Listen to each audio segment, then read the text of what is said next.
Miss Shawnee, as we discussed earlier, I've brought someone with me.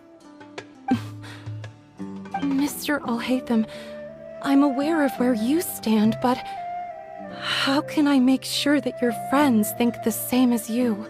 Huh? What do you mean? We need to clarify our stance or something? Go ahead and talk to her. You'll get the answers you want. Go on. Earn her trust. Is it really that simple? May I call you Traveler? Hi, Traveler. I want to ask you something. Do you think the resurrection of King Deshret can truly change Sumeru for the better? Why's that? That's very similar to what Miss Candace says. I know you two are friends. That's why I'm willing to talk to you, even though I do have some reservations. Before, I wouldn't even have the courage to ask something like this. Traveler, do you believe our lives will get better? Yeah! We came here from another nation, so it isn't wrong of you to be weary. And we aren't really residents of any one nation. But even so, we've met lots of people from different places, and we've always fought for what we believed in. We have friends in Sumeru, and we want to help them. That's why we decided to stay here for a while.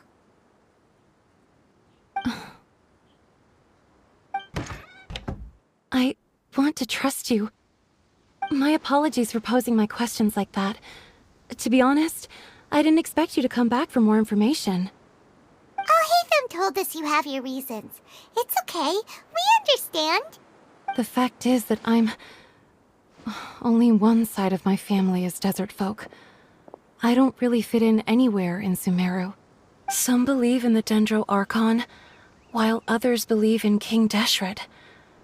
I don't belong to either side, and neither side would want me.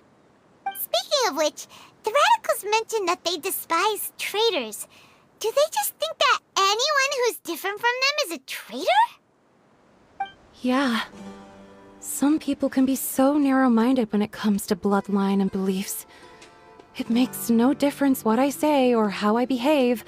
I'll always be suspected of having ulterior motives. Slowly, I just stopped talking to people. I pretended not to hear or see anything.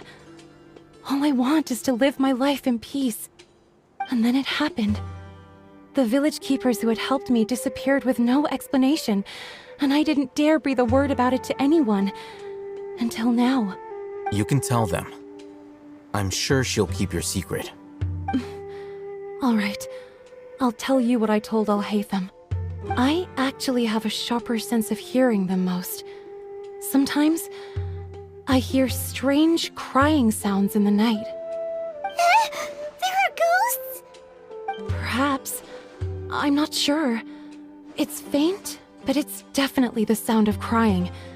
It comes from far away in the distance, and always carries very raw emotion. It used to be louder and more frequent, but ever since you arrived in the village, it doesn't seem to happen as often, and when it does, it's much quieter. I have to focus really hard to make it out. I confirmed this with the guards on night duty. They also have someone with a good ear, and he's heard similar sounds at night. But, because we're in the middle of a desert, he would rather believe that they are the cries of beasts than ghosts. There's really nothing around these parts, except for an old hospital not far from the village. I think they used to use it for treating Elazar, but it's been abandoned for years. Yeah, let's go!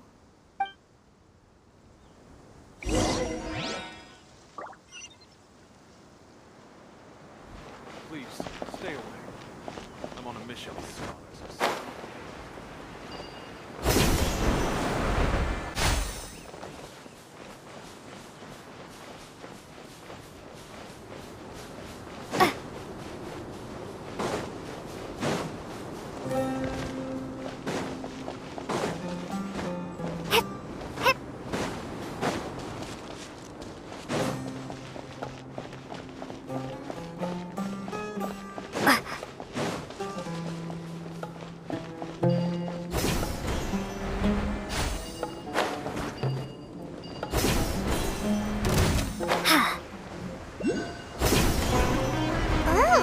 of the jungle. Is this the place?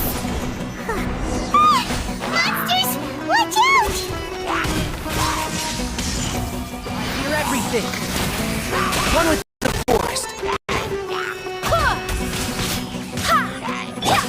A dash of frosting! Mechanical of excellence!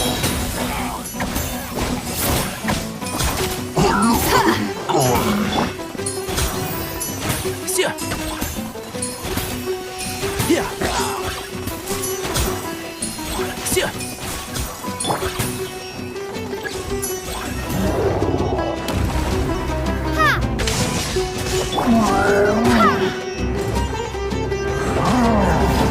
I swear by my sword! Go as planned! Off to the freezer! I'll approve you. A burst of flavor! Yeah! Yeah! Lightning slash! Thunderclap! Yeah!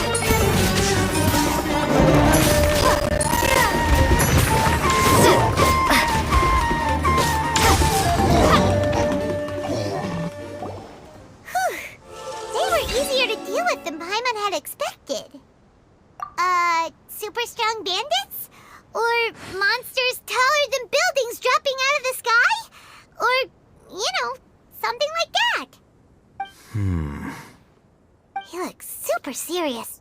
We gotta stay on our A game too. This is the one.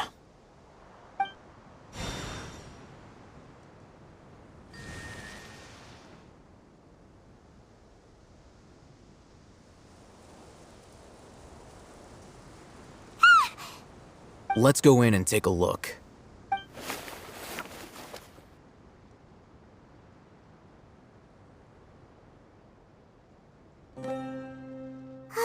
Hey, Hatham, we haven't found squat. Are you sure we aren't wasting our time here? Patience. Shawnee says she only hears the crying at night. We have time to burn. Until then,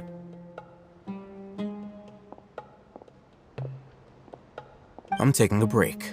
And just like that, he sits down. Wait, he even brought a book to read? What are you reading? Let Paimon see! Okay, sure. Huh? The natural position, which is the positional propensity of an entity in natural motion in contrast with an object in forced motion? Huh? When free from external influences, every entity displays the tendency to follow its natural trajectory? So, you got that? Oh, Paimon gives up. You keep reading your book. See ya!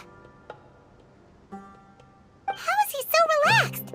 Look at him, reading an impossible book in a creepy place like this.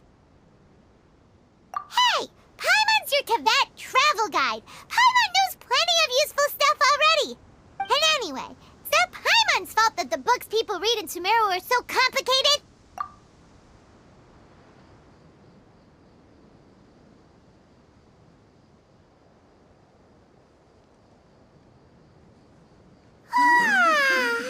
Paimon's getting so sleepy.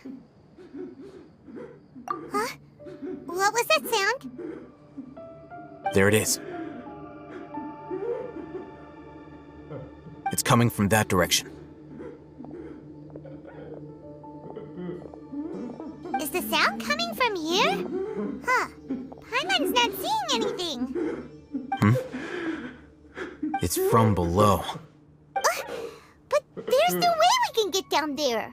Something is off about the interior here.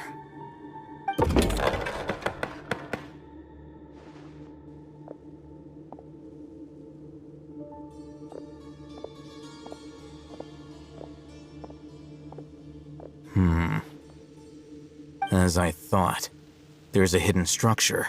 Wow. It's like they tucked another hospital into this one.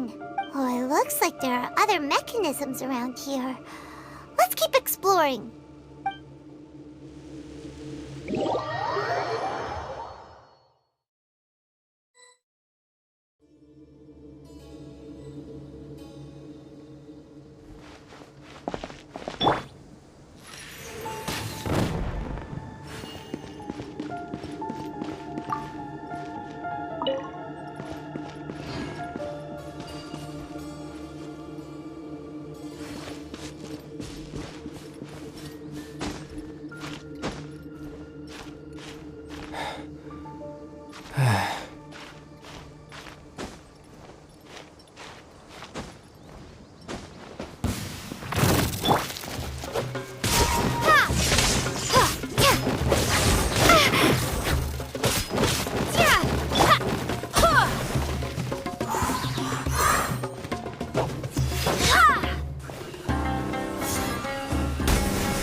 I hear everything!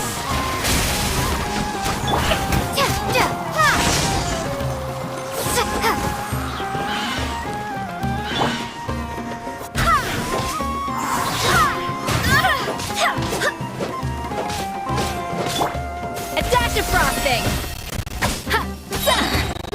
Goose on the loose! Lightning slash!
without alarming him.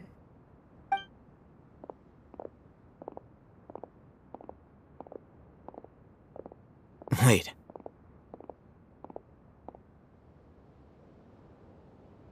You're...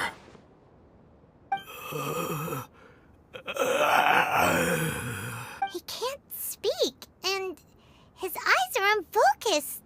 But he looks too young to be anyone's grandfather. Also, why is he the only one here? Didn't expect to see him here. You know him? He's Razak, a senior of mine at the academia. He's a scholar too? Is he the kind that holes up in a forest and mumbles stuff about training? No. And that's the problem. Razak was never involved in any of those things. He never trained in the forest, let alone reach Satyavada life. Leaving that question aside for the moment, him being here alone means that we might be too late. Looks like they've already taken everyone away. For whatever reason, they left Razak here. Perhaps they simply didn't have time to come back for him. There are drag marks on the ground. They're clearer by the doorway. Someone was forcefully drawing a cart that was loaded with something heavy. Loaded with people? That is one possibility. It looks like they were in a hurry, as if they were afraid of being caught. In their haste, they failed to notice Razak hiding in a corner.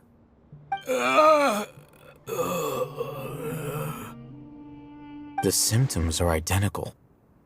Looks like we found living proof. Huh? Why do you say that? Allow me to jog your memory. Recall your time at Port Ormos. Don't you think his symptoms look familiar?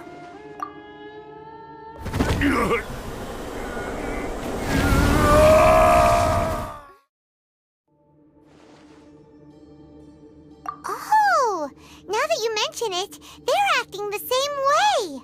Correct. The academia is behind all of this. It isn't difficult to deduce their rationale. First, the academia spread a false rumor of King Deshret's resurrection, emphasizing the role of the village keepers, the mad scholars who were exiled to Aru village. These rumors were all the persuasion that the radicals needed, and those based in Aru village leapt into action. Unbeknownst to them, of course, through rounding up the scholars, they were actually helping the academia. As well as being able to exploit the radicals for their own ends, this scheme has one further advantage to the academia. All the risks and responsibilities are offloaded onto King Deshret's followers. Life for the desert dwellers has been brutal ever since King Deshret's death all those years ago. Beneath the surface, feelings of desperation are widespread. Many would give everything they have for the prospect of something better. Anyone looking to exploit that for their own ends simply needs to make a few empty promises. Even if complications arise, people will see that those involved are all followers of King Deshret and look for no further explanation than differences of belief.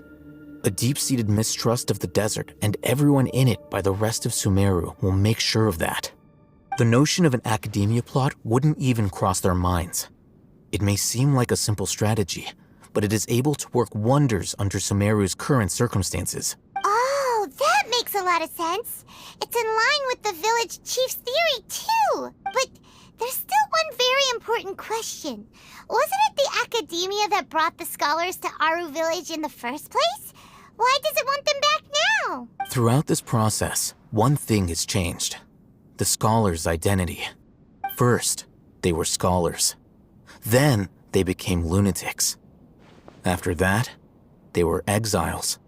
And finally, they become missing persons. An exile is still patently a living, breathing human being.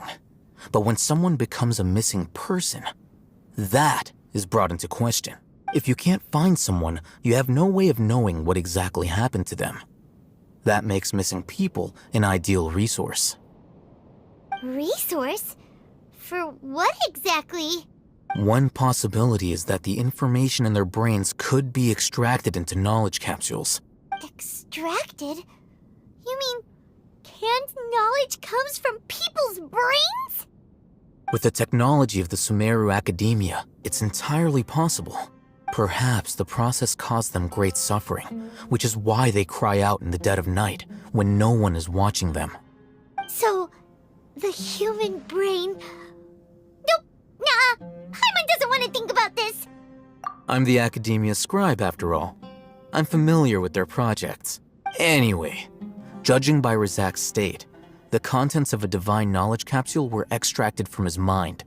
But something went wrong in the process. Or perhaps his curiosity got the better of him, and he used such a capsule for himself. Paimon's a little confused. Can they just use anyone's brain?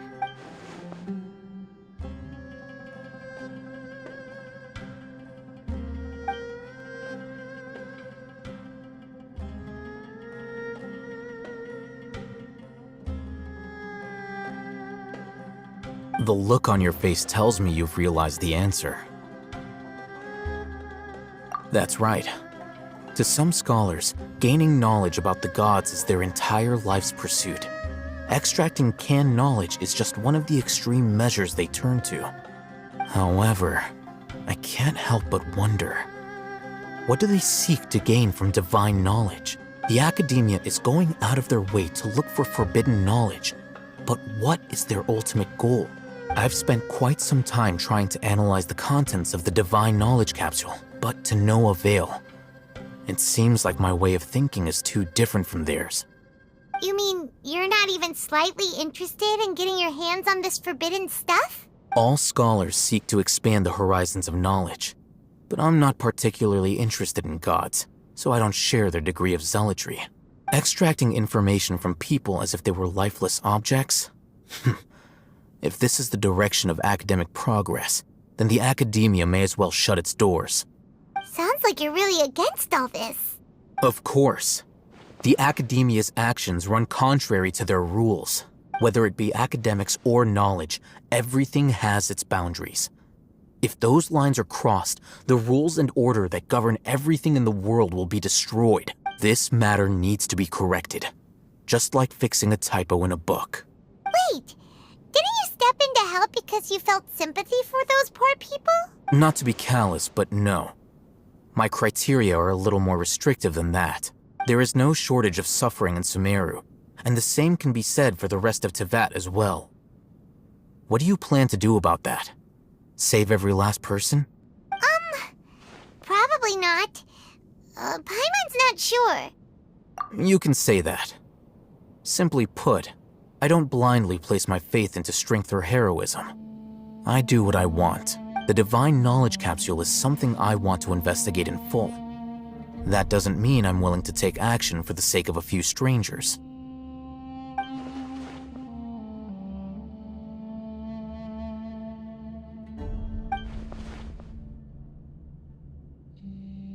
Paimon's been wanting to say this for a while. There are a lot of bad guys in the Academia, but you're not one of them. You're their weirdo. You're probably right. Though I must say, I quite enjoy this feeling of being the odd one out. Uniqueness is also an asset, is it not? Wow, that's a great way to think about it. Paimon's really impressed. If only Miss Shani had a similar mindset, her life would definitely be a lot easier. I'm just a more likable person than her in general. There's nothing more to it than that. He won't last long if we leave him here. Let's take him with us. We'll work out our next step after we return to Aru Village.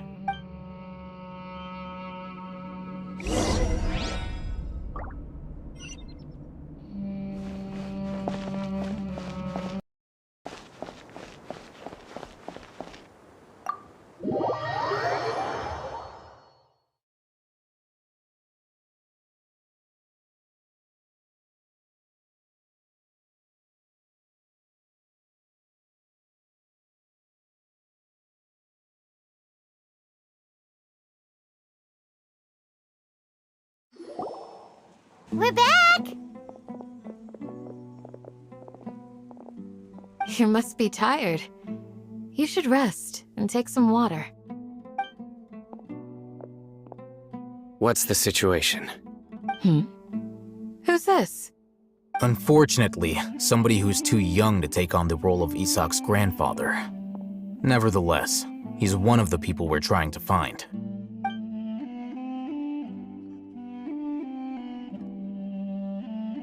So, at one point in time, the abandoned Elazar Hospital served as the Academia's site for extracting divine cant knowledge. Yep, pretty much. Their plan must have been implemented at some point before we arrived at Aru Village, since divine cant knowledge has been in circulation for a while now. Yet, they fled once we were headed to the village, almost as if they knew we were on their trail. Why is that?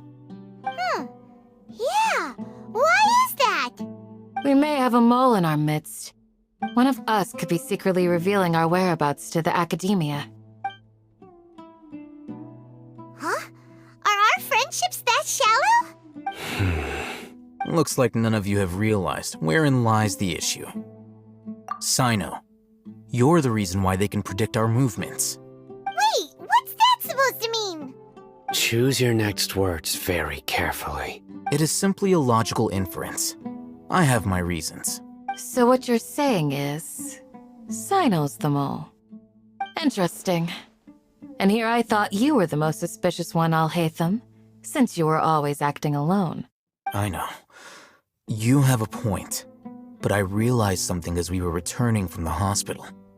Sino isn't like any of us. What are you trying to say? Do you still remember who you are, General Mahamatra? As a Matra, you are no doubt privy to certain kinds of information. Before you can take action against someone, you are required to have all the facts available, including the less than savory details. Simply put, the Academia has traditionally allowed you access to a wealth of sensitive information. Knowing their modus operandi, wouldn't you expect them to take precautions against you? If you want to raise a vicious wolf, you need to make sure that you can avoid its bite. The Academia is monitoring me? It's not that simple. The Academia has eyes all over Sumeru, but they have a special protocol for dealing with you. Every so often comes a Nyagarbaha Day. On this day, the Academia enters new information into the Akasha through knowledge capsules. I remember seeing a thick notebook next to the control panel once. Its contents were all about the General Mahamatra, his activities throughout the day, preferred methods of enacting judgment, You're saying that the Academia entered my information into the Akasha too? But what's the point in doing that? My actions aren't important enough to be added into the Akasha. The Akasha is capable of computation. The Akasha's algorithms are entirely capable of predicting your movements using the data entered. When you would depart, the route you would follow, your destination. It knew all of this. It predicted my every move. The Academia has been watching you longer than you think. However, the fact that you resigned is proof that their suspicions were well-founded. So that's how it is. Sino adheres to his principles so strongly that he's actually a thorn in their side. Tenacity of will and steadfast faith are worthless to the Academia. They need scholars who are easily pliable and mindlessly go after anything they can profit from. Sino, don't take it to heart. This just proves how much of a trustworthy ally you are. They escaped because of me. Don't blame yourself. It's not like any of us would have known. I have an idea. If they predicted my movements, then I might be able to guess where they went. Whoa, you bounced back fast. There is always an opportunity for safety after danger passes. Oh, so that's how it is! Paimon gets it now! If the Academia is trying to avoid Sino, then the safest place would be... Yep, that's right! They'll want to proceed in the direction opposite of where I'm going.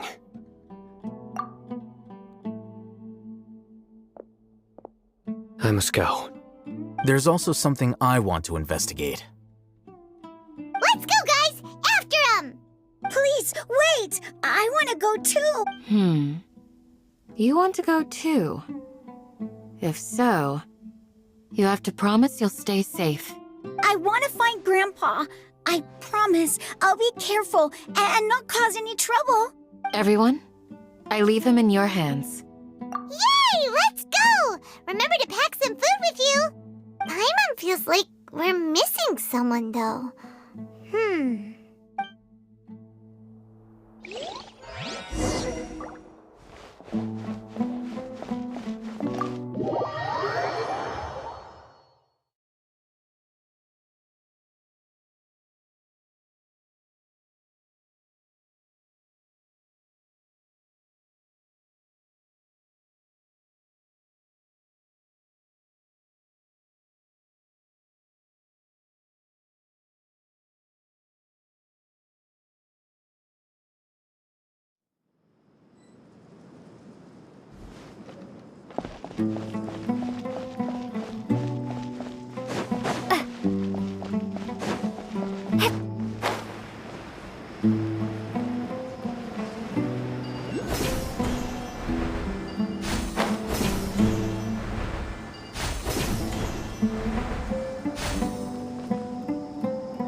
So, where do we go from here? Yes. After leaving the village, we should head straight toward the desert.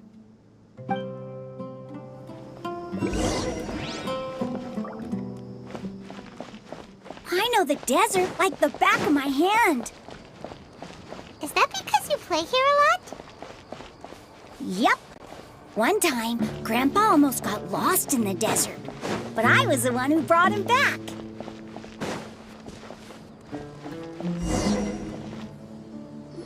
There's something here. What's this? It's buried in the sand. Looks like we'll need to roll up our sleeves and do some work. And Paimon thought running around everywhere was already enough work. Okay. So, we have to dig it out? Whatever's down there, it looks like it's buried really deep. These are likely fragments of an academia-developed device, something akin to a headset. Looks like there were more than one village keeper. They must have been escorted this way because there are device fragments scattered around here. Let's split up and search the area. Chances are that we'll find other things nearby.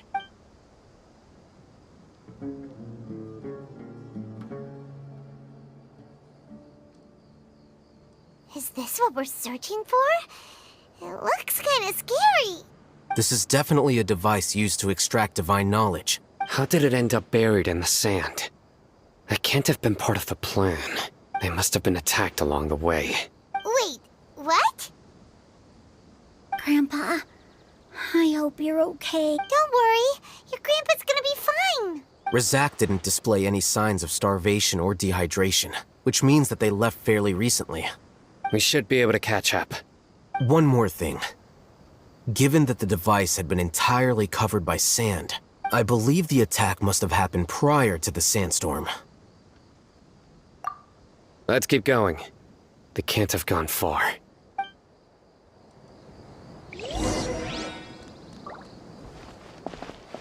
Ugh, but running on sand is so tiring. But you're flying, aren't you, Paimon? Is flying over sand tiring too? Ugh, of course it is.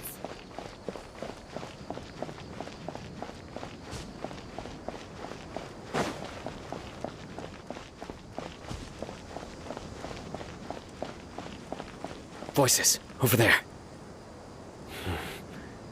It sounds like an argument. Whoa, you have really good ears.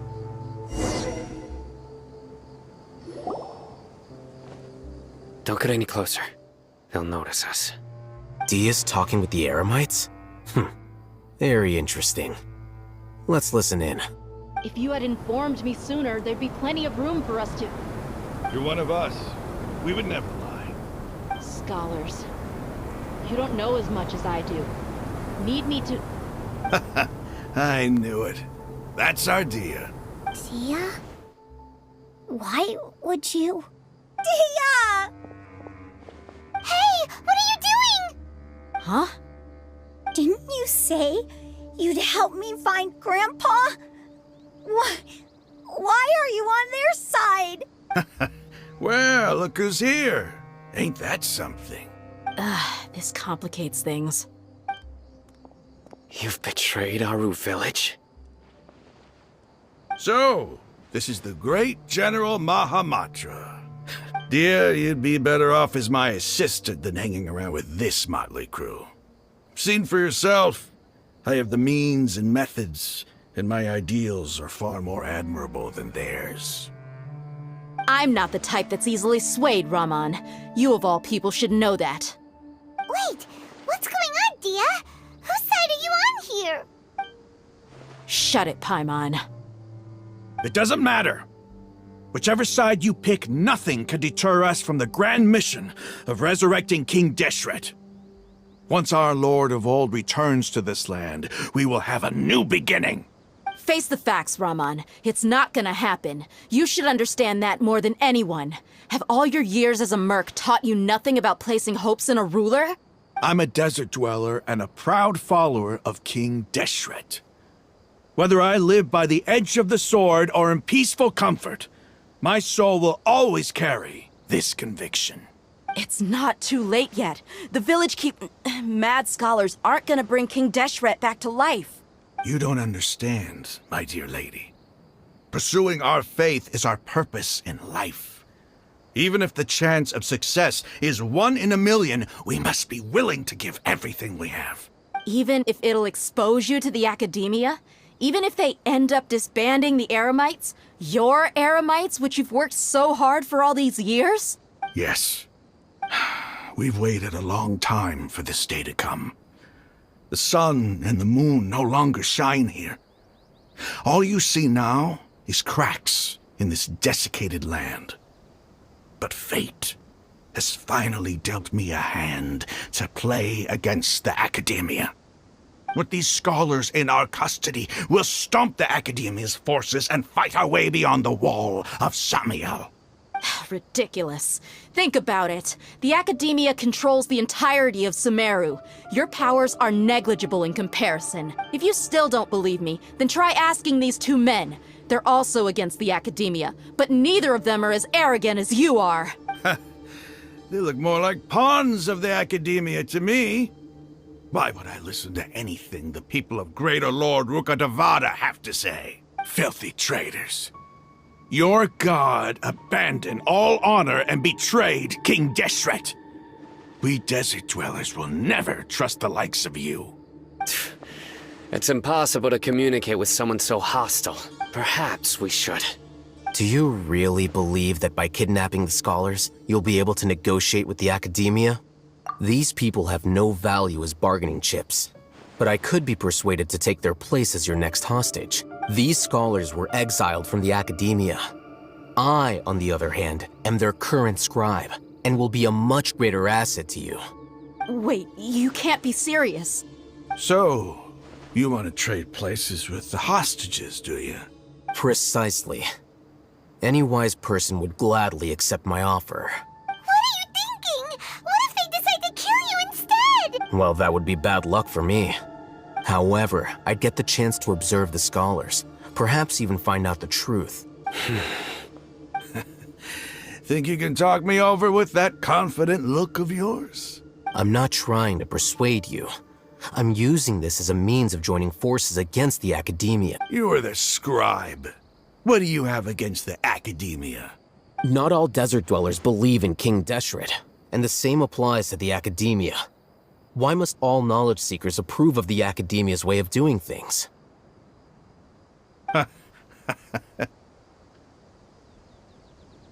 You academia scum. Every last one of you is nothing but a hypocrite, just like everyone else on the other side of that wall. I've made myself clear enough. I won't listen to another word from the Dendro Archon's people. Not so fast. I'll hate them. Do you stand by everything you just said? I never make empty promises. You know you're making a dangerous decision, right? I do. Good. Raman, hear me out. These people are my friends. Maybe you can't take the followers of the Dendro Archon at their word, but what about me? Do you trust me? We've known each other for years. Of course I do. In that case, I'm willing to vouch for their honesty with my right arm. Come on, Raman, don't be a coward. If you're serious about taking on the Academia, you need to steel yourself. You can't be afraid. An arm from the Flame Mane. You've piqued my interest. But what if you refuse to oblige? What should I do then? No one's a fool here, Dia. We're mercs. And mercs don't tend to live long unless they have their wits about them. You're not wrong, but this is different. I promised my friends that we'd bring back the village keepers together.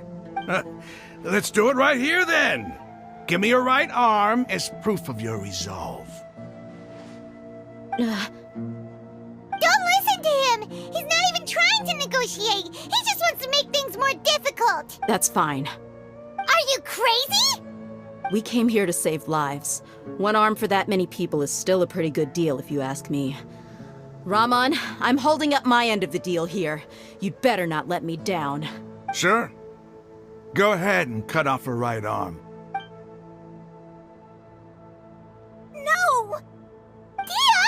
What are you gonna do? Think of something! You don't have to go this far. That's not for you to decide. Do it! Dia! Run!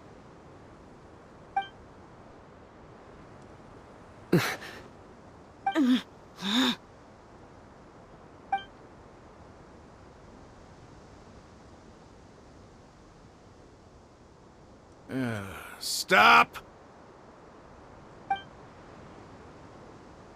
What's wrong? Can't do it? Flame Mane, you and I are both desert folk.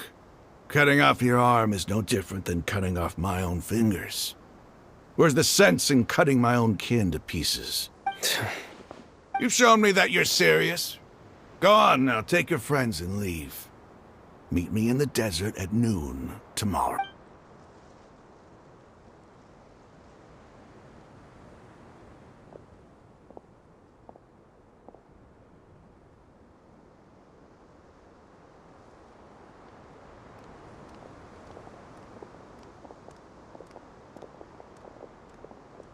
Phew. I was really counting on him not going through with it. Dia! That was crazy! Have you all lost your minds? What if he'd actually cut your arm off? Then I'd just have to hold my claymore with my left arm.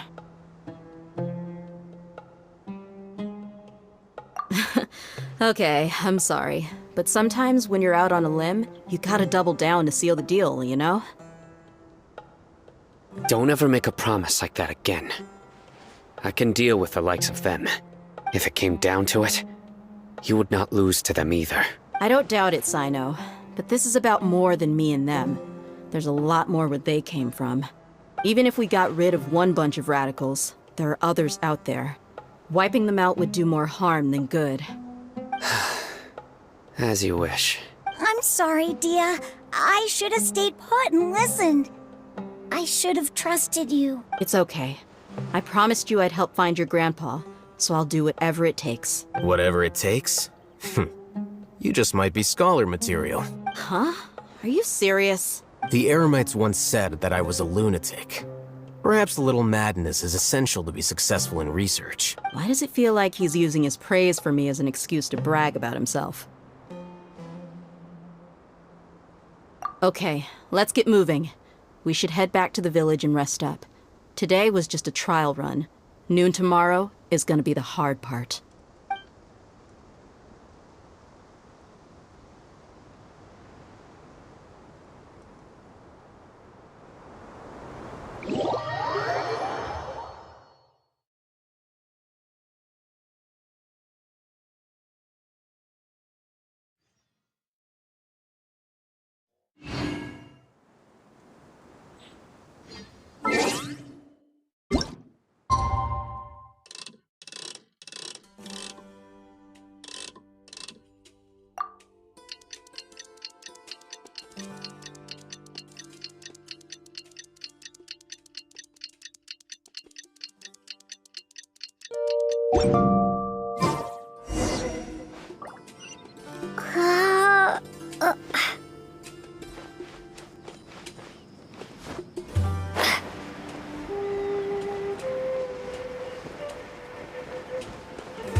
here so early?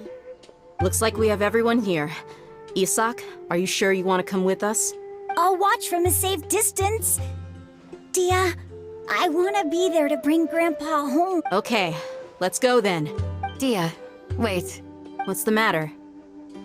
I heard that you were quite reckless yesterday. No more of that today, understood? Or I'll be very upset with you. Fine.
They got here before us. Uh-oh. Is it because Paimon overslept by 5 minutes and held everyone up? Is everything ready? Absolutely. Although, you brought fewer people than I imagined. Bring him over. Grandpa! Why is there only one of them? Rahman, I've always thought of you as a man of his word. What's this about? It's a 1-for-1 exchange. Sounds fair, don't you think? And let me put it this way. Agreeing to any kind of deal with the Dendro Archon's people is already a huge compromise on my part. Don't you think you've asked enough?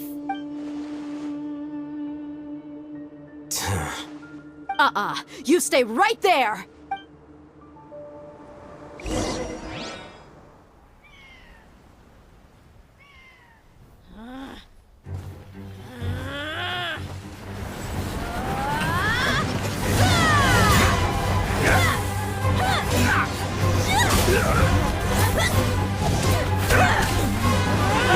Playmate! What do you think you're doing? Grandpa! Don't you see this blade here? You coward! Why are your hands shaking? Wait a second! It's a earthquake!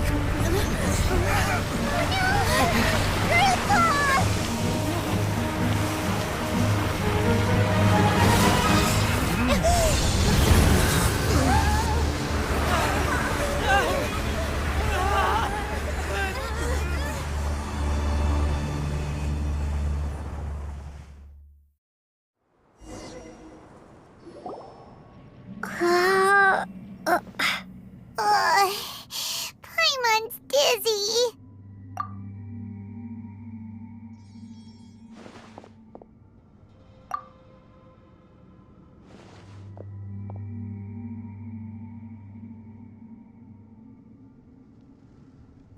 This day's going just great. What a nuisance. The sand dune collapsed. I saw an energy field. The village keeper protected us. It glowed green with dendro. Just like you said, it may well have been the remains of Lesser Lord Kusanali's power inside the scholar's body. The Dendro Archon. The present one. Grandpa? Grandpa? Oh no, he's getting confused again. Hey, look around you. Did there used to be a temple here? It seems that when the sand dune collapsed, it exposed these underground structures. The symbols on the gate belong to King Deshret's civilization. This structure must be ancient. Over time, the sandstorms completely buried it and left it in the state we see now. It could have been an underground palace in the distant past. Oh, a miracle. Praise King Deshret! What's he doing here? And his men too? They must have fallen down here with us. Pretty lucky if you ask me. Most of them seem in really bad shape. Except for him. He got off lightly. Mind your head. No, this isn't the time for conflict. Our exalted lord has shown us the way to his sacred palace. He's not actually gonna go in there, is he? As it happens, I want to take a look inside too.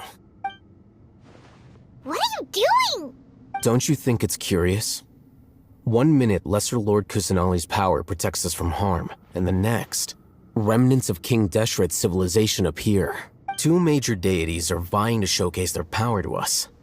It would be a shame not to witness them both. Paimon thought you weren't interested in gods. Indeed. In my view, gods are just a higher form of living being, or creature, you could say. New discoveries are always worth investigating. Whether they have anything to do with gods is neither here nor there. Raman, what are you gonna do about your men? I'll just let them lay here. King Deshret will take care of his people. Right now, I'm going inside.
It's full of life here. This defies comprehension. It looked completely desolate from the outside. Yet, it flows with energy inside. Yeah, and there's so many plants. It's so pretty. Sir Raman. Huh? Me? Do you see another Raman here? Are you mocking me? What do you mean, sir? Interpret it however you want, but there's something I'd like to draw your attention to. While this structure is clearly left over from King Deshret's civilization, the energy that flows in here is that of the Dendro Archon. Whatever you say. It's not like I have a vision. There's nothing to be angry about. Think of this as an academic journey. It does seem kinda strange. If that's true, then we might have to explore this whole area to find an explanation.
I'll approve you!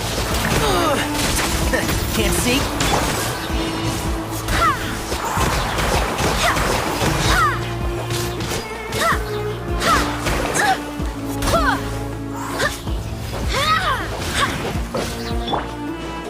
Take this!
To the freezer!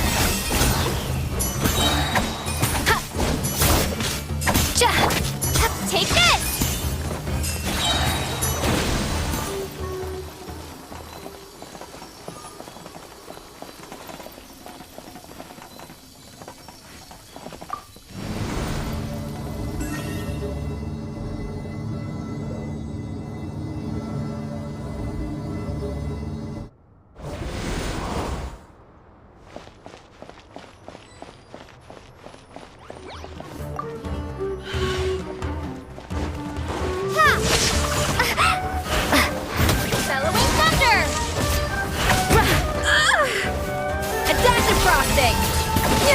A burst of flavor!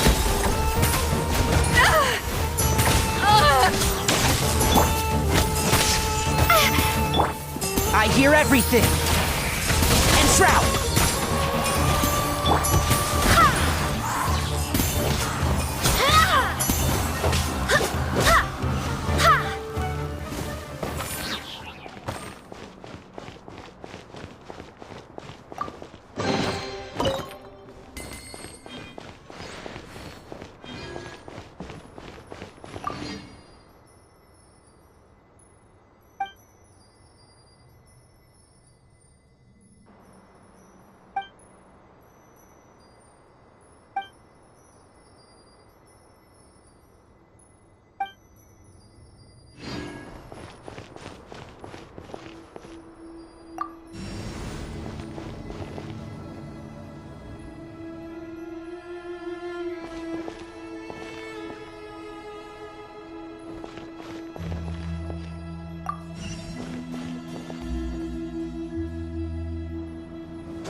freezer! Goose on the loose! The audacity! Fullest one! Barely a scratch! Ha!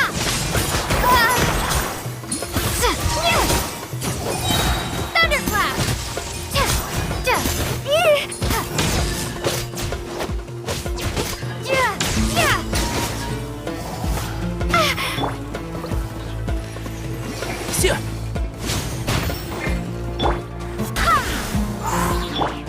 Take this!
That's a sight to see.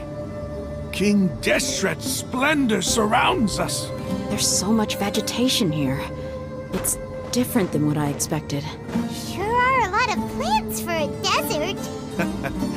That's what I call divine providence of King Deshret.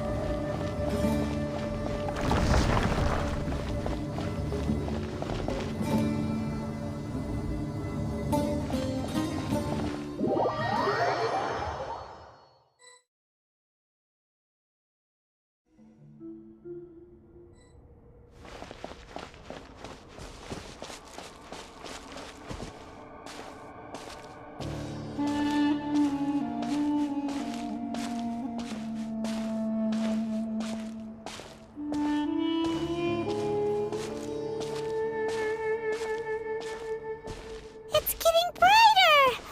Oh, it looks so beautiful!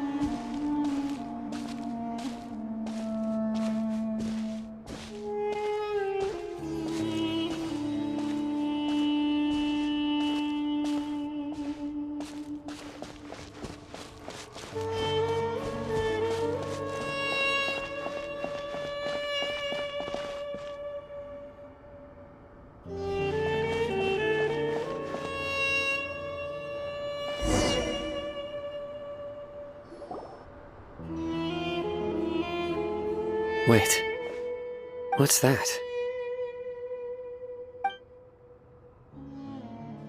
A load of flowers, and it looks like there's something among them. These are King Deshret runes. They left something behind. Yes. It's an elegy written in an ancient script. What does it say? Here lies our faithful priest Kasala. His wisdom is a miracle among the people, deserving of high praise and admiration. You can read ancient King Deshret script? Of course. Every student needs to master at least 20 languages before they graduate. He's not serious, right? There's still something off about this place. The elemental energy here is too concentrated. The scent of life. Is it trying to tell us something?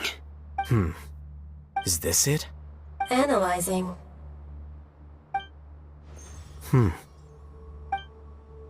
There seems to be a hidden message among these skeletal remains. Excellent. There's a device from King Deshret's civilization in this gravesite. I'll transmit the information over and project it for everyone to see. Isn't sharing knowledge against the Academia's rules? Yes. However, under the circumstances, I'd prefer you to see this for yourself. You'll understand after watching it.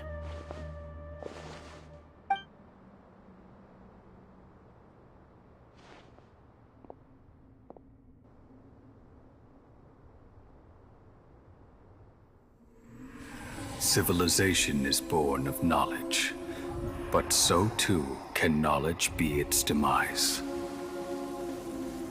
A disaster caught us unaware. It was knowledge that did not belong to this world. King Deshret brought this forbidden knowledge into our world, and it quickly spread like a plague.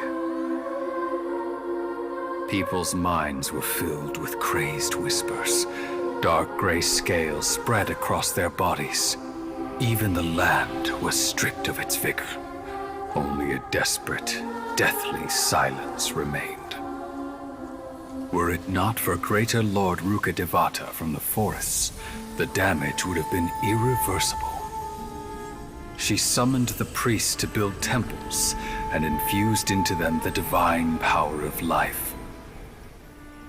The disaster was miraculously tempered, and the embers of our civilization were preserved in Aru village. Alas, the miracle could not last. As long as forbidden knowledge continued to exist, it would forever blight this world.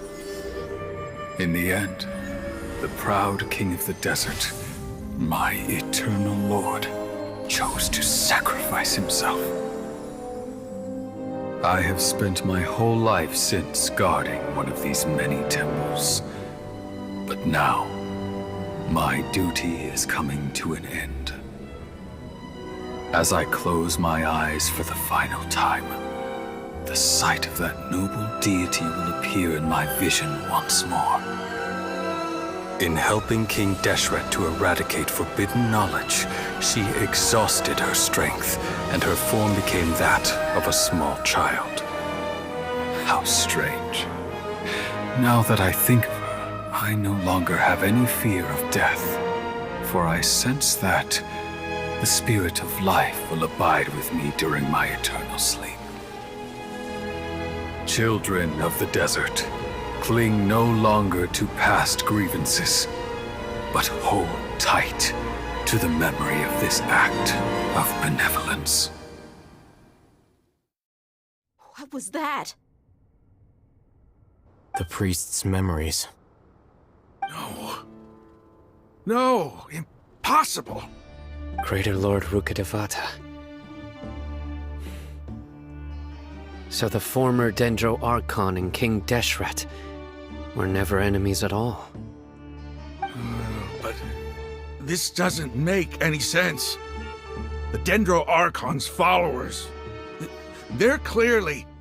Was that the former Dendro Archon? She became so tiny in the end.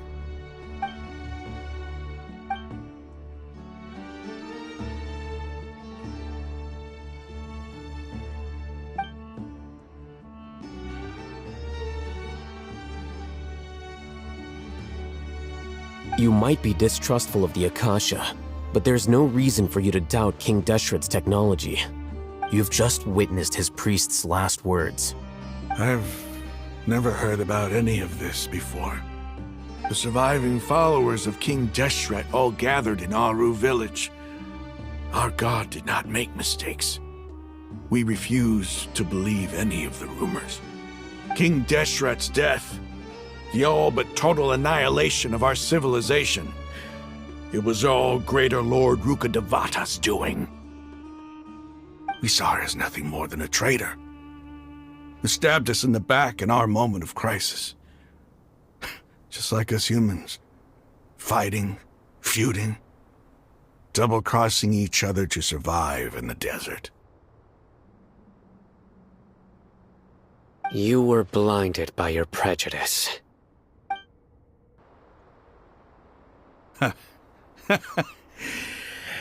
If I hadn't seen this for myself, if I hadn't witnessed his last words with my own eyes, ears, and heart, how could I ever begin to accept this? The truth is so far from what I've always known. Am I really supposed to believe that after all these years, all this time seeking revenge, suddenly now my enemy is my savior? Raman, that's enough. Give it a rest. You're starting to make a fool of yourself. Dia, tell me, my Eremites and I, what are we even fighting for?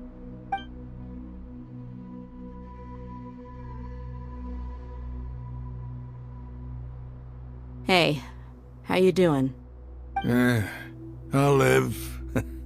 Thanks. I should probably go. Can't just stay here forever. What's your next move gonna be?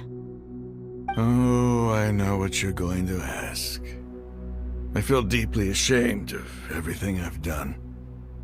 You'll get everything you're asking for. But please, give me some time. After everything that's happened here today, somehow I need to explain it to the others. It's not gonna be easy. Well, I guess that's for me to deal with. Dia, this is where our camp's located. Make a note of it. When would be a good time for us to go? Tomorrow, I'll convince everyone that we're all on the same side.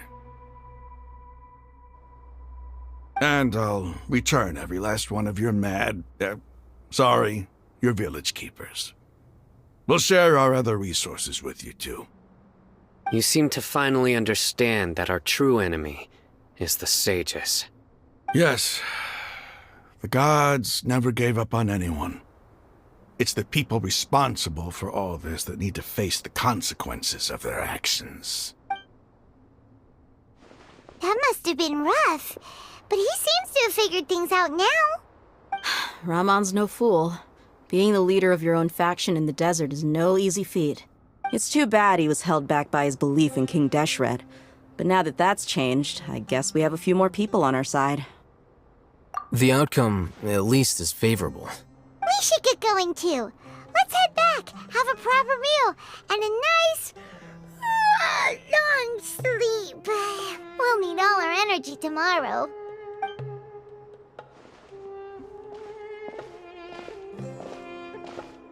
Sino, we're leaving! Stop yelling.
Raman, we're here.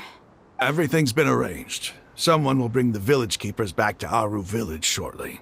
I guess all I can say now is, thanks for agreeing to help. Don't mention it. I think we can both agree you went to hell and back for it. But we share a common cause now. From here on out, we're allies. Where are the perpetrators? I'll bring you to them. Follow me.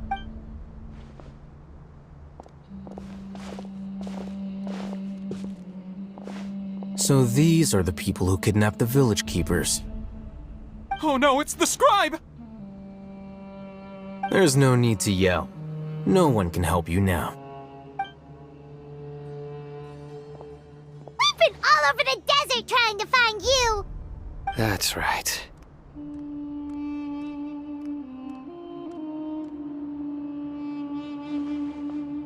General Mahamatra? No, no!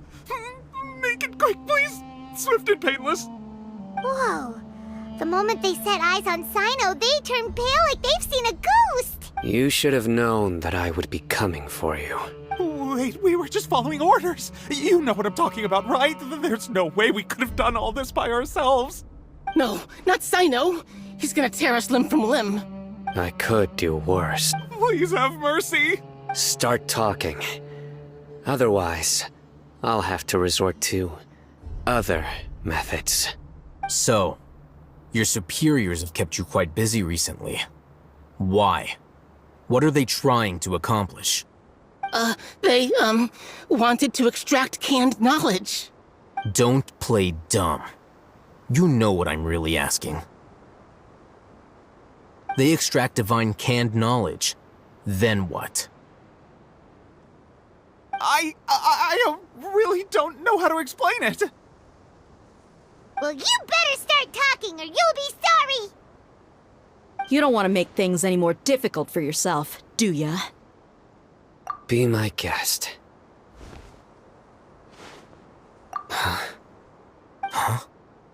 Uh-huh? That sure didn't sound like a fancy metaphor or anything. You're serious, aren't you? How did you know? There's no use hiding it now. Yes, you're right. The Academia is working on an important and potentially world-changing project. They are creating a new god. A god that will belong to them and to the people of Sumeru. It may seem as if Sumeru's academics are thriving, but ever since the death of Greater Lord Rukkhadevata, scholarly breakthroughs have been few and far between. The withering of Irminsul has been getting worse recently. The sages have tried everything they could think of, but nothing's worked. I'm always hearing them say things like, if only Greater Lord Rukkhadevata was still with us. Continue. And then, someone from the Fatui showed up. They called him the Doctor. He brought a gnosis and said he wanted to borrow the Academia's research facilities. The Doctor was previously expelled from the Academia. At first, the sages looked down at him in disdain. But when he said those words, everyone's expression changed. He asked them, "Do you wish to create a god?" This is what the arrogant ignorance at the extreme end of academia looks like. First, the Academia spent a long time constructing a divine vessel, which was based on an exquisite humanoid puppet. After that, they harvested dreams via the Zeb-Zerus Festival Samsara, maximizing the Akasha's output. With the Doctor's help, and the Akasha now functioning at maximum efficiency, they were able to use it to extract the power from the Gnosis and convert it into a divine core. Next, they decided that their new god needed to possess divine wisdom. For that to happen, they needed a huge quantity of divine canned knowledge. It adds up. But how do you determine whether the knowledge extracted is of divine origin? Call it an educated guess? The Academia has been trying to figure out the exact source of the Scholar's madness for centuries, but to no avail. Nobody can explain the cause of this phenomenon. Surely you can see what that implies, Scribe Al-Haytham. If it's knowledge no mortal can comprehend, then it must be something only gods are able to decipher. In other words, it's the source of the God of Wisdom's omniscience and omnipotence.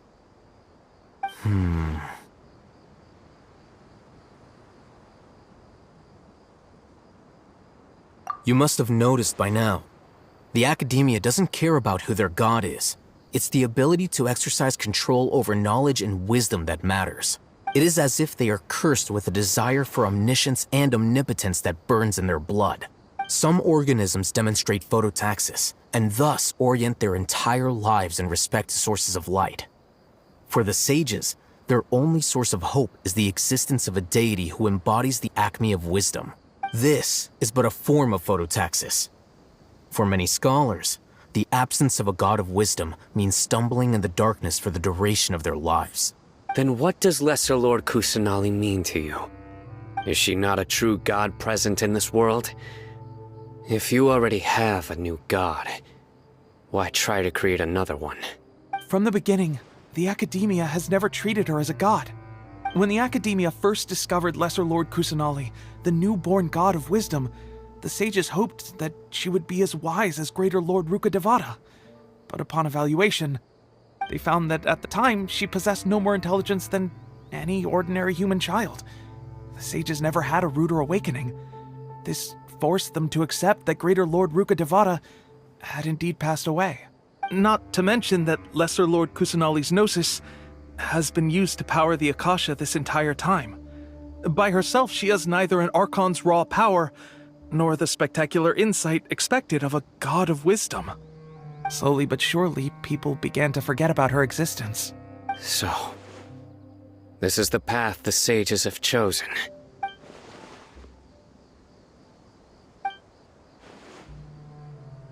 All right, let's try to keep our cool. If everyone's in a bad mood, then let's change up our scenery. Raman, give me a few men to help us escort the village keepers back to the village. And these two scholars, they're coming too. Sure, as you wish.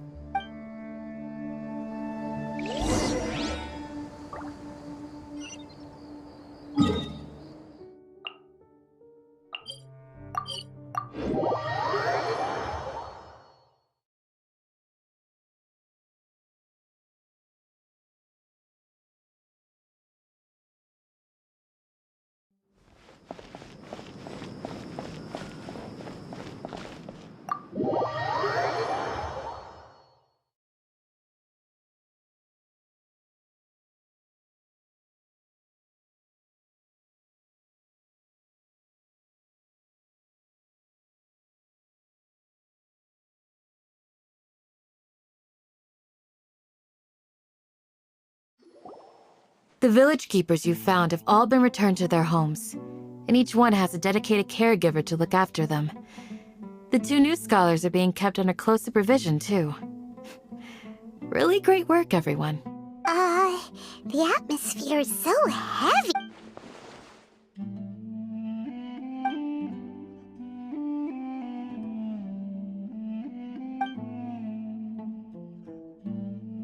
Hey! Say something! Stop spacing out! Come on, is there nothing left to talk about? In that case, let's all get some water and try to think about something else. Or I can go fetch some snacks. Oh, Paimon's so coming with you! Do you have any plans, Traveler? Gods above, you're not talking about work, are you? So you were still withholding some information?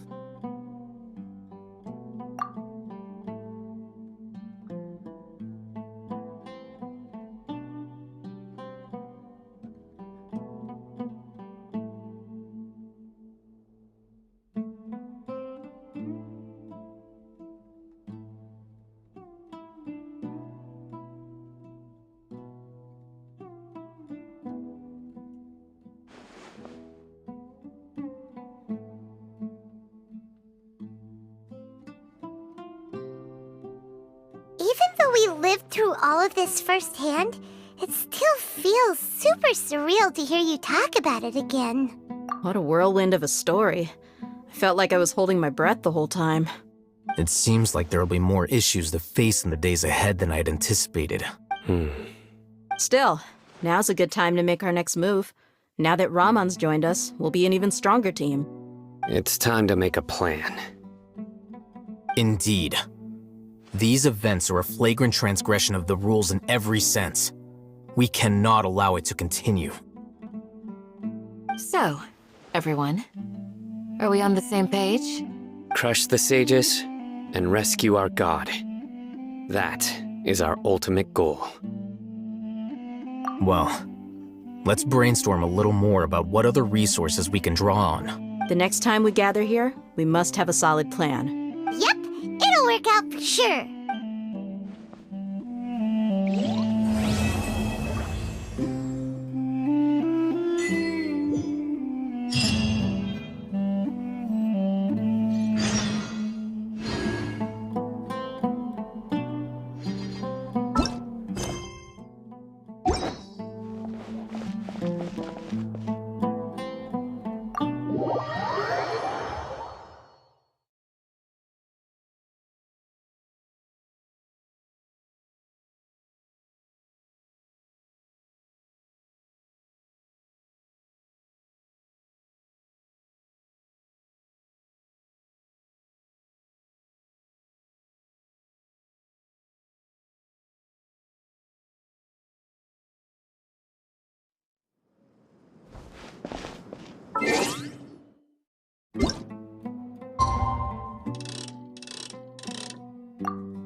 Everyone is already waiting inside. Well, what are we waiting for? Let's join them! Please, wait a moment. Before attending the meeting, I hope you can promise me one thing. What do you need? Promise me that you won't commit to anything too reckless. What do you think? Okay.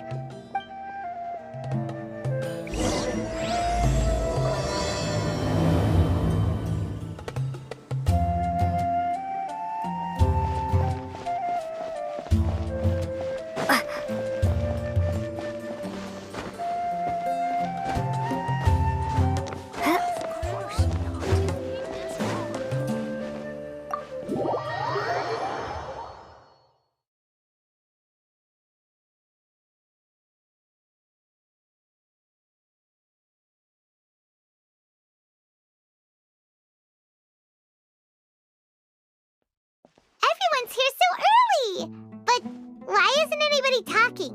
We already discussed things a bit. Hey, where have you been? I've missed you too. Are you ready? Very well.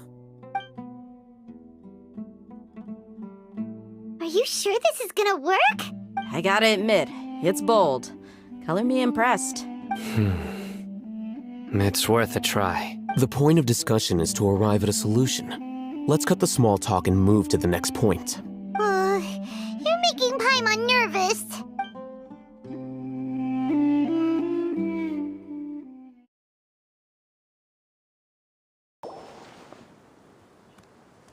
You're finally done. I have some other stuff to take care of. Catch you all later. Come on, don't give me that face. I know what you're going to say. I'll be careful. That's what I wanted to hear. Take care. Well, Traveler, Paimon, judging from your expressions, the meeting must have been quite productive. You can tell? I'm not that good at scheming or strategy, but I can sense people's emotions. And based on your reaction, things must have gone quite well. Paimon's a little worried. Hopefully nothing will go wrong. To be honest, I feel the same. But you're already some of the most capable people I know. So you have my trust. Candace gave us a compliment! Your deeds speak for themselves. Candace, we stayed behind to tell you that, although you won't be coming with us, we'll be sure to remember your words. I'm very glad to hear that. I've said the same thing to everyone here today as I said to you when you arrived. Your safety is the most important thing. Only when you're safe can the plan be successful. So please, take care. You're welcome. And thank you for taking my advice. Good luck with everything. I'll be here in the village praying for you.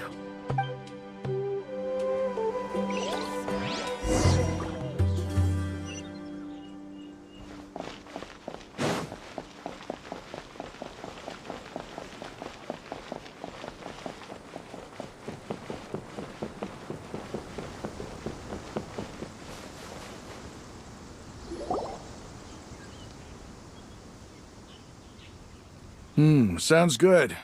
I'll go make some preparations. Okay. Alhaitham!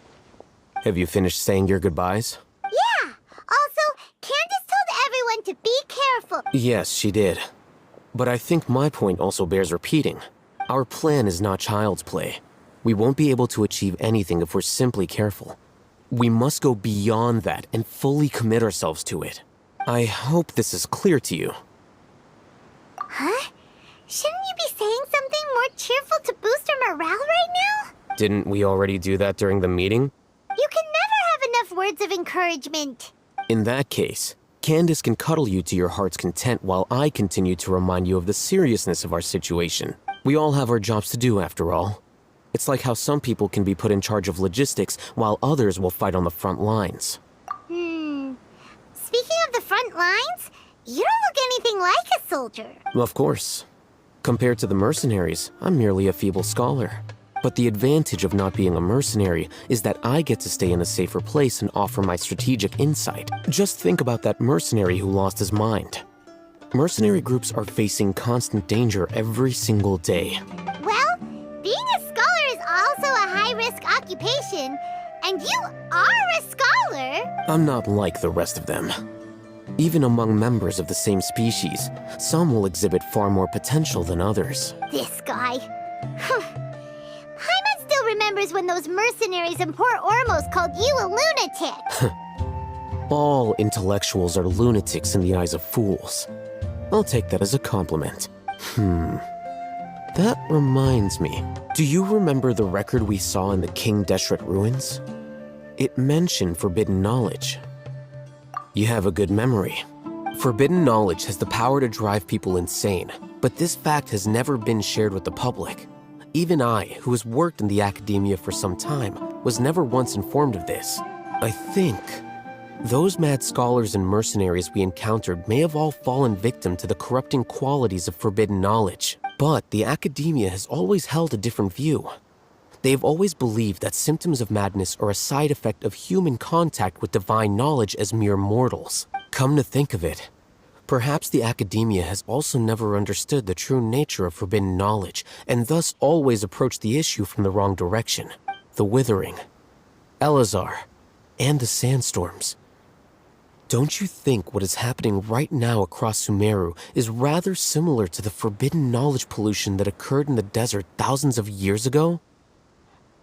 But Paimon thought that Irminsul's disease is what caused the withering in the sandstorms. At least, that's what Tainari told us. Wait a second. Could it be that? Ah, you've connected the dots. The cause of Irminsul's illness may precisely be the pollution from forbidden knowledge. But if that's the case, what should we do? This is huge! Wait. Why do you think Lesser Lord Kusanali would have a solution to this situation? You mean, it's related to the scene you saw when you passed out in the Avidia forest?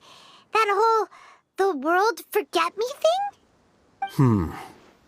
In that case, it's imperative that we rescue Lesser Lord Kusanali. Only by working with her to save Irminsul can we completely resolve the problems Sumeru currently faces. To make sure we're still on track, I would like to check on the state of some of our preparatory work. Where are we going? To an Eremite base.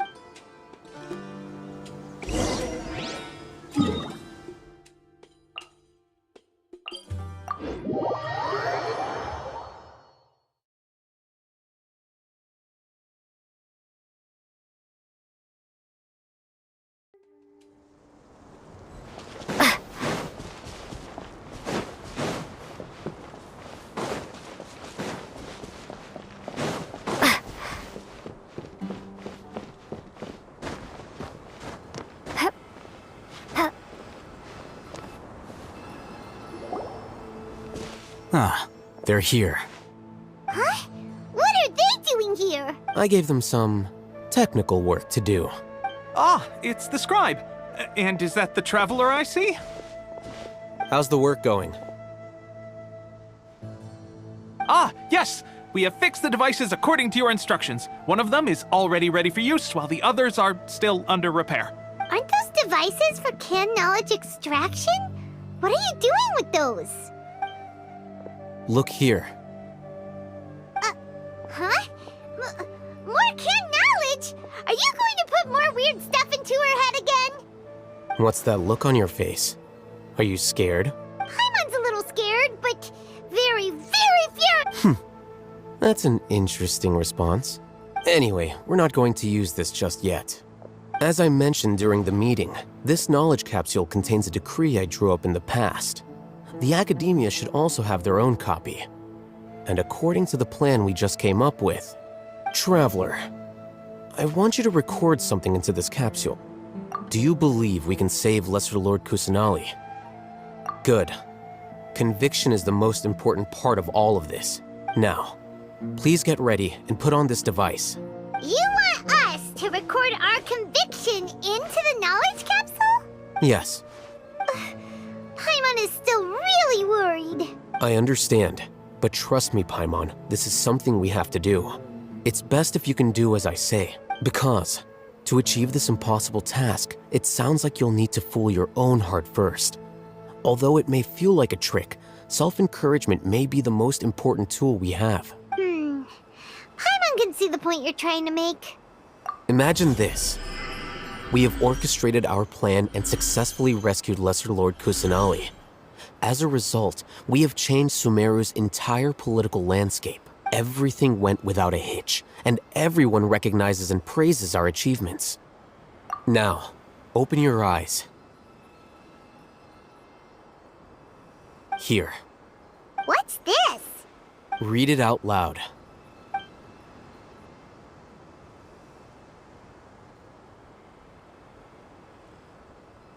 It's done. Is your head okay? Does anything hurt? It's just a recording. There should be no negative effects. But what was the point of doing this? Paimon doesn't get it. And that's perfectly fine. In any case, these capsules aren't meant to be used by you. Huh?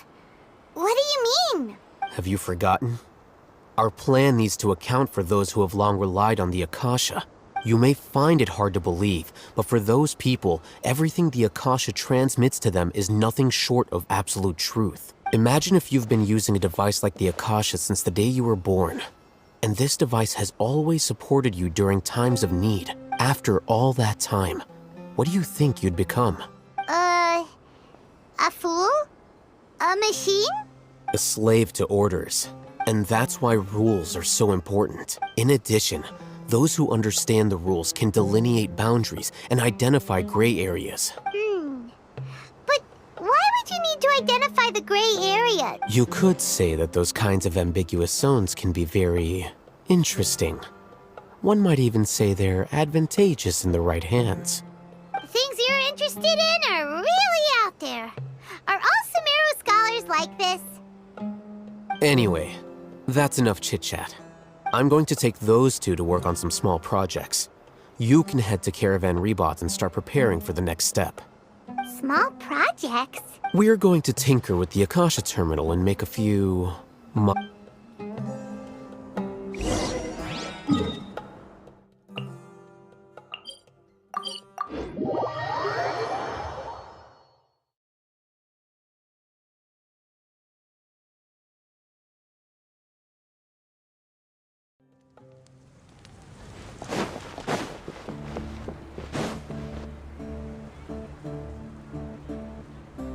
I thought we agreed on a plan. How can you go back on your word? The plan is too radical and carries a high risk for casualties. I've given it a lot of thought. And in the end, I still can't agree to it. But it's still the best plan we have. As a former Matra, you of all people should be able to see the bigger picture and recognize the innate advantages of our plan. I did. And that's how I saw the danger behind these so-called advantages. Hatham's plan is even more radical than I imagined. Huh? Why are you guys arguing? My friend, you're just in time. Why don't you help me persuade Sino? He's turned against our plan. We agreed to work out a plan at the meeting. As mercenaries, you're familiar with the local environment, so you'll take care of the specifics. But then, you went to Al-Haitham for suggestions. Had I known Al-Haitham would give you those kinds of suggestions, I would not have agreed to the plan. Look, you already know that we're all on the same side here, don't you? Mercenaries place a lot of importance on their bonds of friendship, but also will not hesitate to make sacrifices if they deem the situation to be sufficiently dire. I'm sorry, but as things stand, I can't accept your principles. Seems you really do understand the ways of the desert. Traveler, Paimon, this is also something you should know. Ramon's plan is to have me work with the Caravan Reebok guards in my capacity as a Matra. We will arrest the mercenaries and escort them into Sumeru City. Wait, how can we work with the guards? We can't get through that wall easily, remember?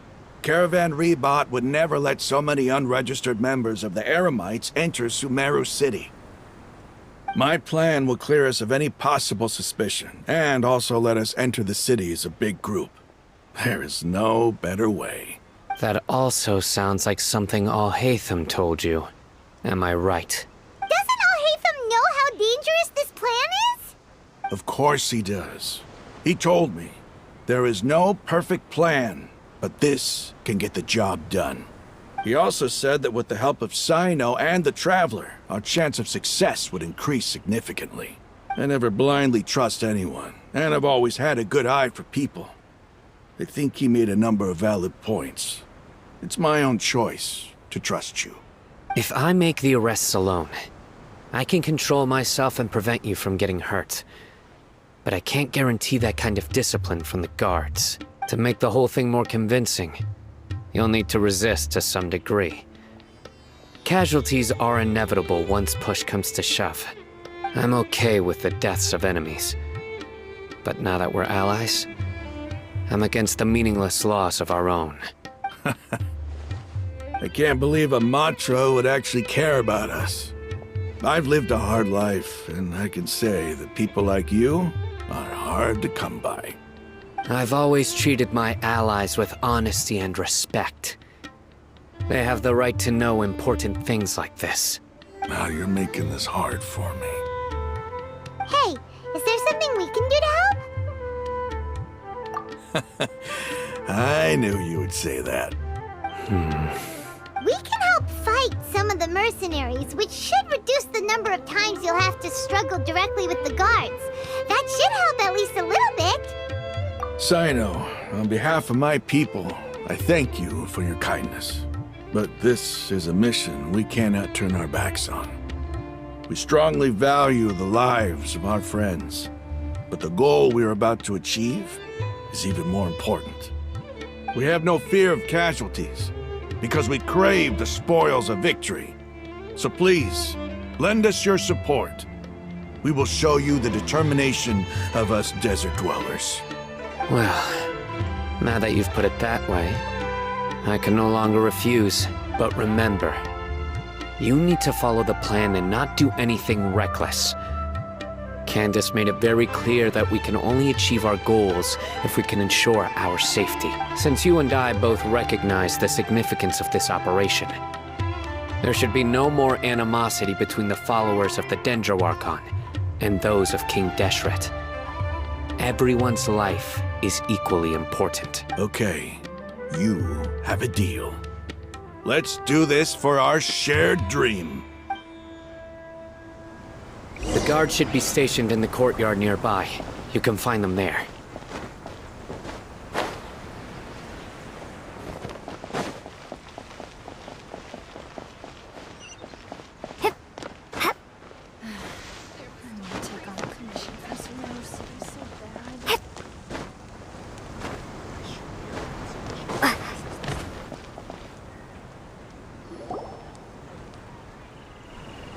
Guards! General Mahamatra! To what do we owe the honor?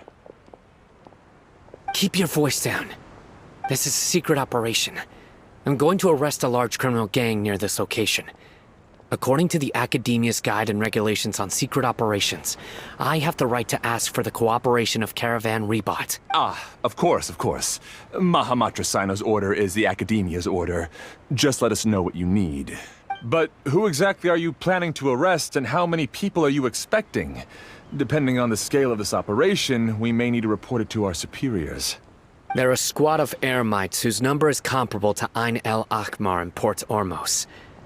They're involved in the theft and resale of supplies from the Academia. As many as Ain el Akhmar? This should definitely be classified as a joint operation. Then I suggest that you report this to your superiors as soon as possible, and treat it as a top priority desert operation. I will need personnel. Got it. Please wait a moment. I'll contact them immediately.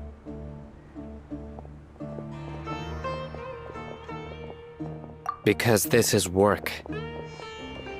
Because I trust you. Paimon can't believe you're still in the mood to chat. This whole thing has Paimon scared stiff! Aren't you even a little worried? What if these guards already know that you have betrayed the Academia and are no longer their General Mahamatra? Even if that guard doesn't know, their superiors might, right? We discussed this, remember? The Caravan Rebot operation is of great importance. But don't worry, the guards there shouldn't know that Sino has stepped down. How can you be so sure? First, the other Matra still don't know why Sino has left, which proves that the Academia has been covering up the matter. Second, this is a crucial moment for the Academia's God creation plan. If something were to happen to the General Mahamatra, it's bound to attract a lot of unwanted attention. No matter how you look at it, they don't seem interested in sharing the news of Sino's departure. A reasonable inference. I agree. Which brings us to our next issue. I'm sure some of you have been wondering if the prediction function of the Akasha will affect our operation. The Akasha is still in operation, so I must remain on high alert. Actually, considering the power of the Akasha, it's quite strange that it hasn't already tried to interfere with my actions. I've given that a lot of thought. For now, I don't think you'll need to worry. If you remember, when you first came to Aru Village, all your actions and routes were predicted by the Akasha. It even gave that information to those who kidnapped the village keepers. But things like that never happened again after we met up with the Traveler.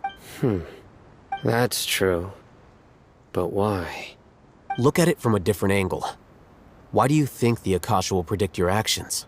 Because my personal data has been entered into the Akasha. That's true, but the key to this question is, how well can the Akasha make predictions about a person? Haven't you ever thought about it? Just how can it do this in the first place?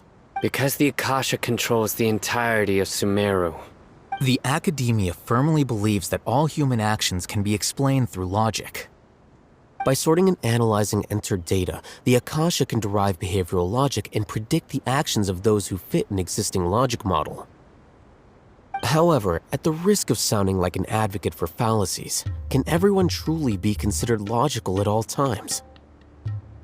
Emotions are part of our behavioral logic, but can you guarantee that every experience of the same joy or pain would be equally intense? How can our feelings and opinions be predictable down to the letter in every single instance?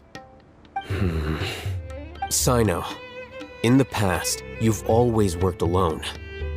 In the absence of another person who could sway you or your thoughts, the Akasha could produce predictions that were similar to your real-life behavioral principles. Decisive and principled, you were used to solving problems alone. That's why the Akasha could figure you out. But now, you've joined a team. And I believe the Akasha hasn't yet figured out the full composition of it. Our thoughts and logic have intermingled and weaved themselves together to become a complicated, chaotic mess. Any one of us could potentially disagree with another. The Akasha lacks data on these interactions, and it's impossible for it to predict your actions in the future based on your decisions in the past. After all, there's probably a limit to just how much we can be modeled or controlled by data. So, In my opinion, you're probably safe for now. Makes sense to me. I agree. The Akasha is not alive, and I don't think we can be completely controlled by something without a mind of its own. Is that so? I guess there are things that even the Akasha cannot calculate. And people will not be forever trapped by the past. I'm so glad that this is settled. Next time, pay attention during our meetings. Will do. Just remember to stay vigilant. Footsteps! General Mahamatra, we were not expecting your presence here. I'm the security officer of the Great Red Sand District. My name is Luxembarbo. This is my assistant, the Traveler. She will be working with me. The construct next to her is for her work. Beep! Construct, beep! What a great honor to meet you. Your golden hair is as bright as the sun. And, is this the latest technology from the Academia? Have you made a decision regarding the matter I mentioned to your subordinate? It seems to be a dire situation, so of course you will have our full cooperation. To be perfectly honest, I've always longed to go on a mission with someone as well known as yourself. There's no need for flattery. Yes, sir. Take your most elite platoon and follow me to the eastern side of the district. We will carry out the operation there. Understood. Map. Hurry, bring the map! In 2 days, we will engage Rahman's Eremites and capture all of them. Any questions about the time or location? None at all, sir. Good. See you then. Yes, sir.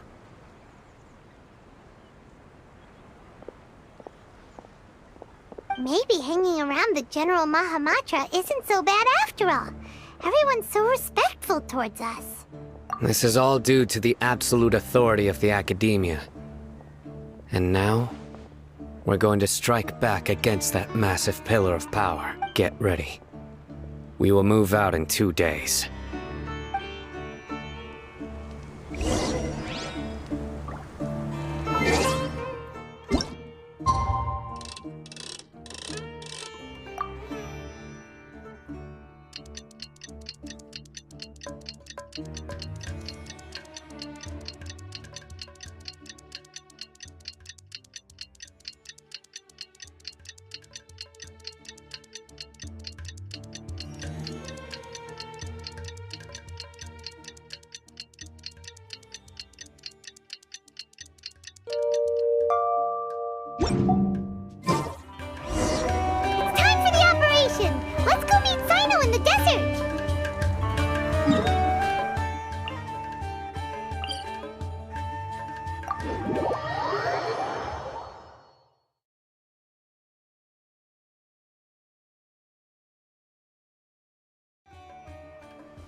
Look!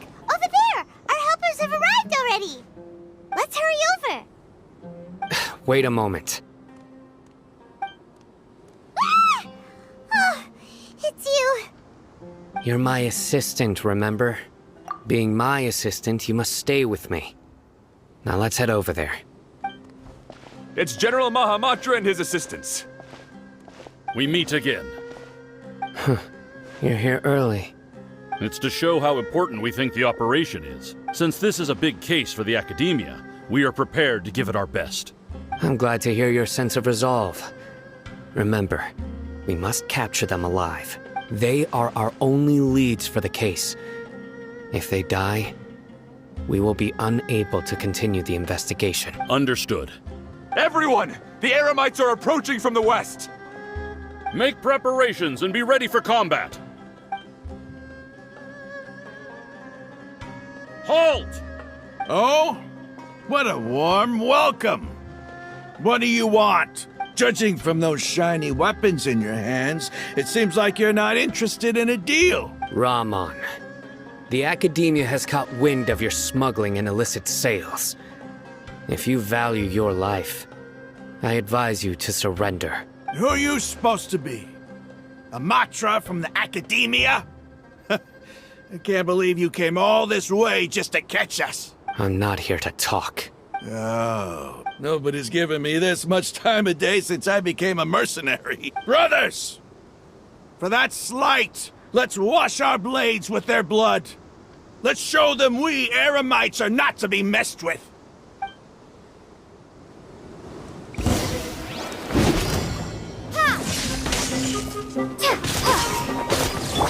One with the force.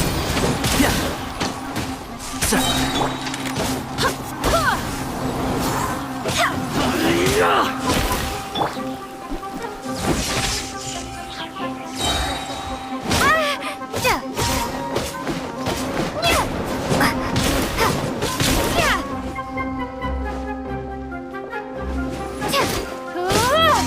Lightning flash! Bellowing thunder! Let's nip that in the bud. Yeah.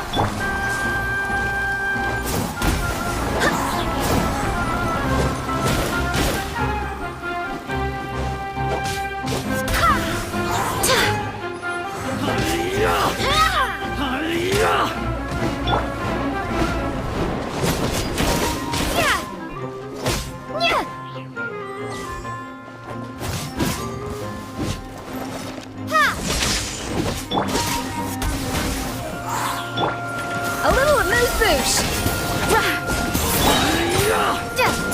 A burst of flavor! Take this!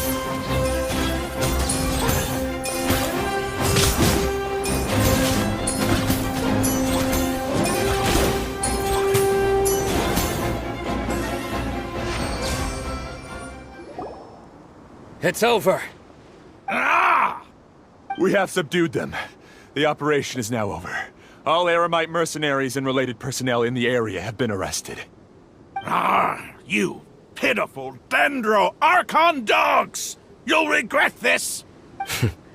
I'm afraid you'll regret it first. King Jeshret will curse you, and you will all! Silence! Oh, Restrain them and take them back to Caravan Rebot. Count their numbers and send them to the Academia as instructed by the General Mahamatra. Yes, sir!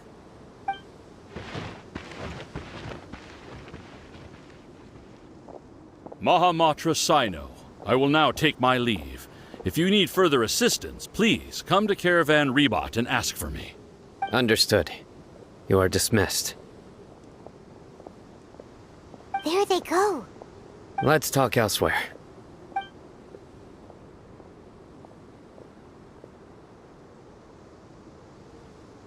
This part of the plan went really well. Yes, things went perfectly. That's fantastic!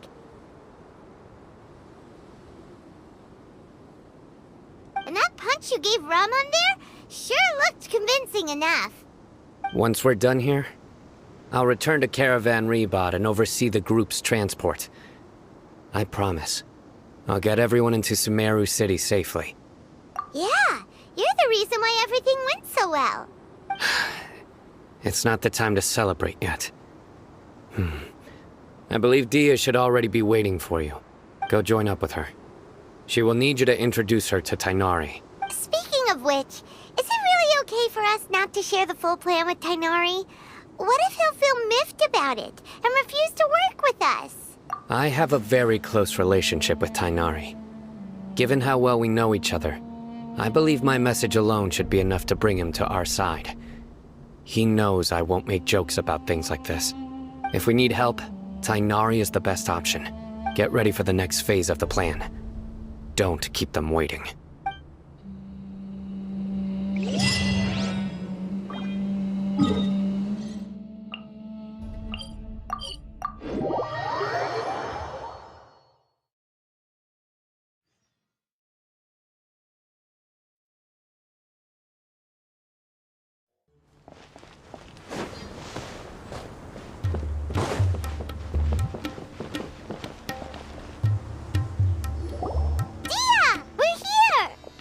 It's about time. Didn't you say our part of the plan is the most important of all? And here you come rolling in late. In the time it took you to get here, I already did 5 laps around the place, downed 7 drinks, and even did some clothes shopping. Sorry. We didn't mean to keep you waiting. I just wanted to fix your attitude and rub it in a little. After all, you took your sweet time getting here, and we've got important stuff to take care of. I just like seeing that serious look on your face. All right, I'll stop. All joking aside, I'm glad you're here. Let's get moving and take care of this as soon as possible. But where should we start? Our responsibility is to get a status update on the Fatui Harbinger known as the Doctor. We need to make sure he won't get in our way when we rescue Lesser Lord Kusanal. Dealing with an institution that controls all of Sumeru is already hard enough.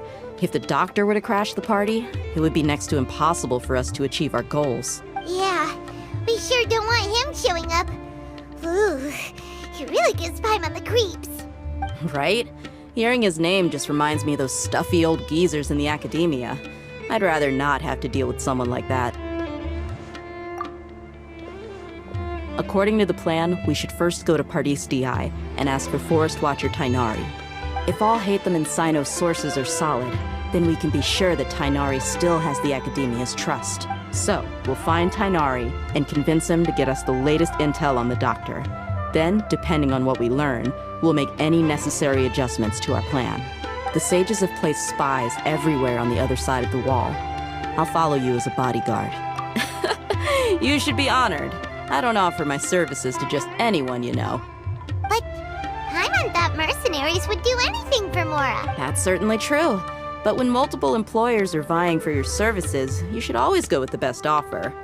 Let's see. If I were to charge you a bill, I guess I can apply a discount. How much more do you want? Paimon's not sure we can afford it. How much do I want?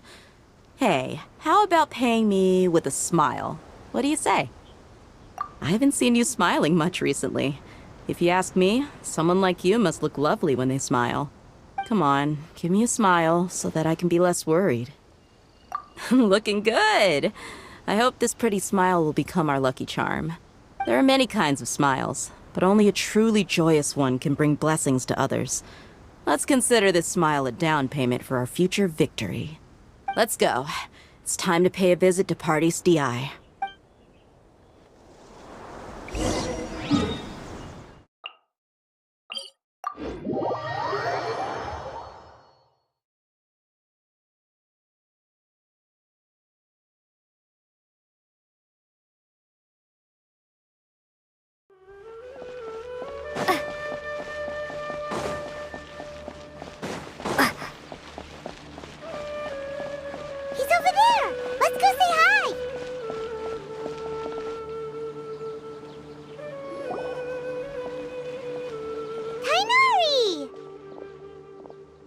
Traveler, Paimon.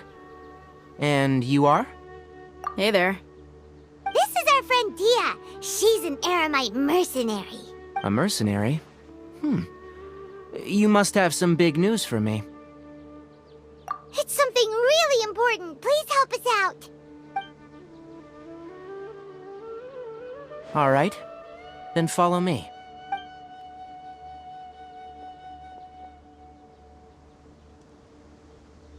This place is better. We won't be disturbed by any passerby. Okay. What is this important thing you want to ask me? The Doctor. He's that strange-looking Fatui Harbinger with the mask. Paimon thinks he has blue hair. Yes, I know him. Actually, he left Pardis DI just a little while ago. He left already? Yeah. He came looking for me. Can I ask what it was about? Sorry to ask you like this after having just met, but your answer is very important to us. For now, all we can share with you is that your friend Sino is working with us. Sino, you say? I see. So that's why he hasn't been at the Academia. Okay. I'll answer your questions and will assist you any way I can. You don't have to tell me everything that's happened. Sino's name really does work wonders. You're not even a little worried that we might have made it all up? Despite having just met you, I can sense that you're the serious type. Between you, the Traveler, and Sino, none of you strike me as the type that would conspire to deceive me. You don't need to tell me anything you don't want to. I'll also get straight to the point. The Harbinger you mentioned came to me because he wanted to take the scholar Hypatia away with him. Hypatia? Why would he want her? And what do you mean by take away? Is he planning to leave Sumeru? Yes. He told me his return to Snezhnaya is imminent.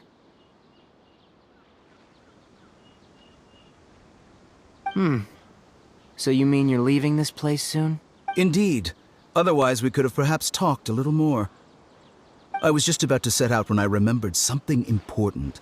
To that end, I made a final trip to Pardis Di. Let me ask, have you been taking care of a scholar by the name of Hypatia? Your sources are accurate.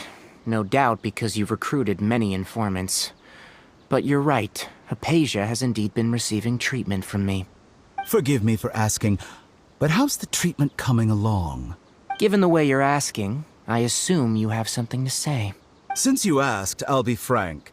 I would like to take Hypatia to Snezhnaya. It's incredibly difficult to transfer a patient.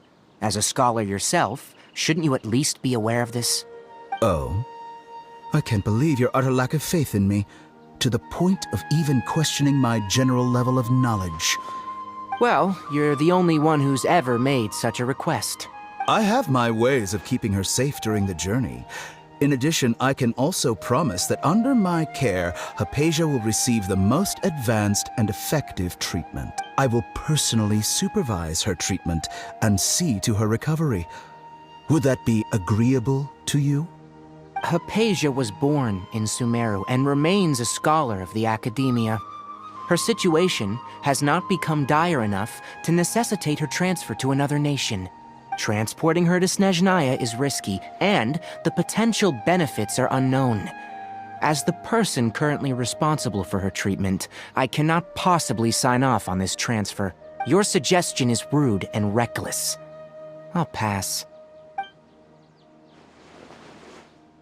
I don't know much about the doctor, but after talking with him, I realized that just like many other scholars, he possesses an aura of arrogance that I've come to detest. It's not so much that he's looking down on others, but more that he's confident in himself and his abilities to a point of near insanity. I would never refer a patient to someone like him.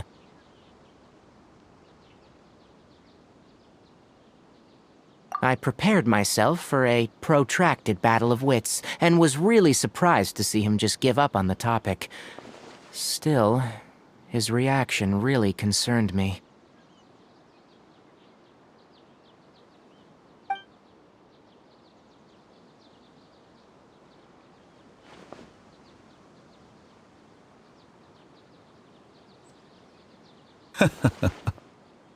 I see, I see.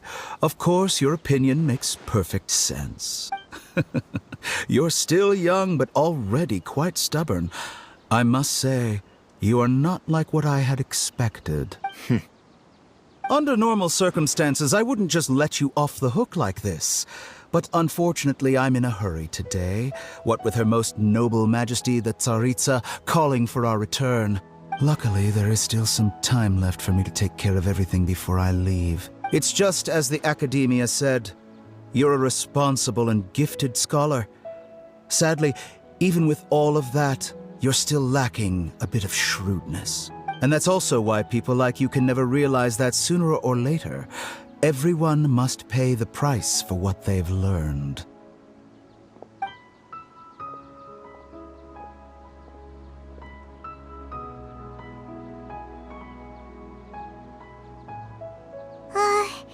Paimon can't help but feel like he's hinting at something unpleasant. He asked a question, yet didn't care for my answer. Perhaps I'm nothing but a talking rock in his eyes. He never came off as malicious, but an utter lack of compassion permeated throughout our conversation. From his tone, I can sense that he's always looked down on others. I can barely believe it myself. But if that's true, the situation will be in our favor. I don't think I missed any details. Frankly speaking, I don't want you to do anything too risky. Now that you know a little more, it should be easier for you to stay safe. Sorry we can't tell you everything. We appreciate that you helped us anyway. I won't forget your kindness. It's okay. I have an obligation to do so. To be perfectly honest, all of this may have started because of me.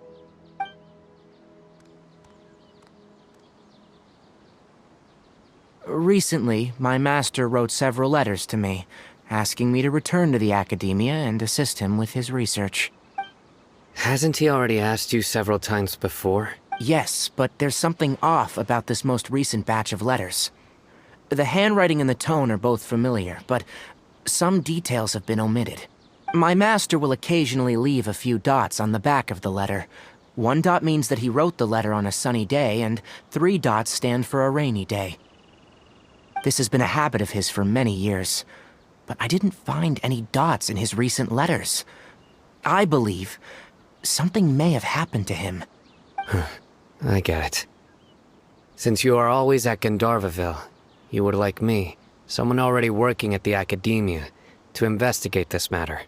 I'd like to ask you to do that for me, if you can keep yourself safe. Please withdraw immediately at the first hint of danger. I can do that, but I have a feeling it won't be that simple. The Academia has been working on a big project. I'm not quite sure what it is, but your master might be involved with it.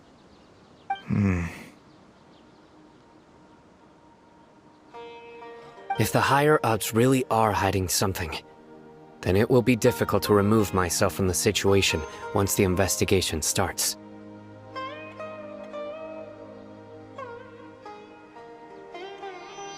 If the situation becomes critical, I'll leave the Academia.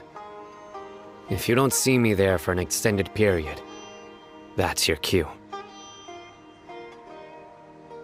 All right, we've got a plan. I'll stay at Gandharvaville to support you. If that scenario comes to pass, you must be extra vigilant. And be wary. I must say, I didn't expect a warning like this from the General Mahamatra. Being loyal to the Academia doesn't mean blindly doing whatever the sages say. On that note, aren't you also being quite distrustful of your alma mater? The Academia, yes. But my master is a man of integrity. I suppose he's lucky to have lasted so long. But in the end, it's still caught up to him.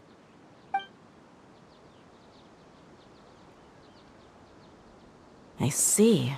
So you noticed something was up with the Academia from the very beginning. This may well be how Sino became involved in all of this. In which case, I must keep my promise and help you however I can.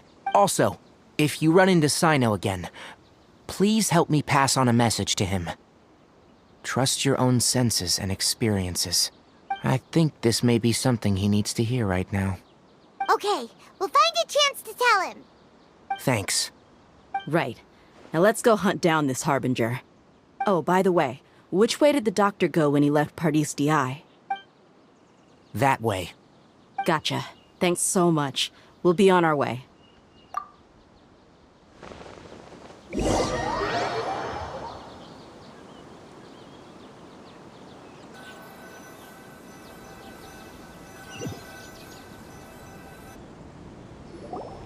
According to Tainari, the doctor is leaving Sumeru soon. I want to check if the doctor was actually telling the truth. He also said that he'll take care of everything before he leaves. What did he mean by that? We need to be extra careful when dealing with a person like him. Just to be safe, let's chase him and see what we find.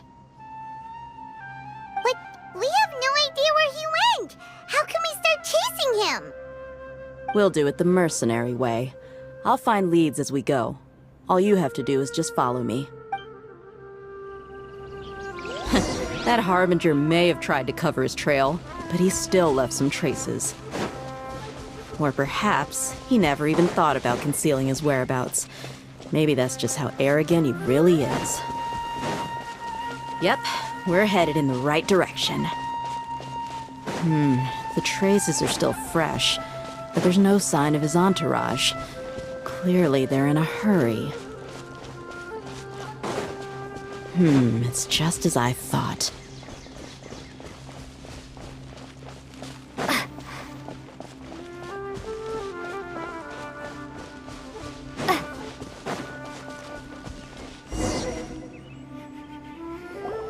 We can stop here.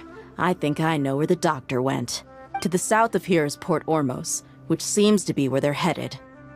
Port Ormos? They're going to leave by boat? That's right. Let's go to the port and have a look for ourselves.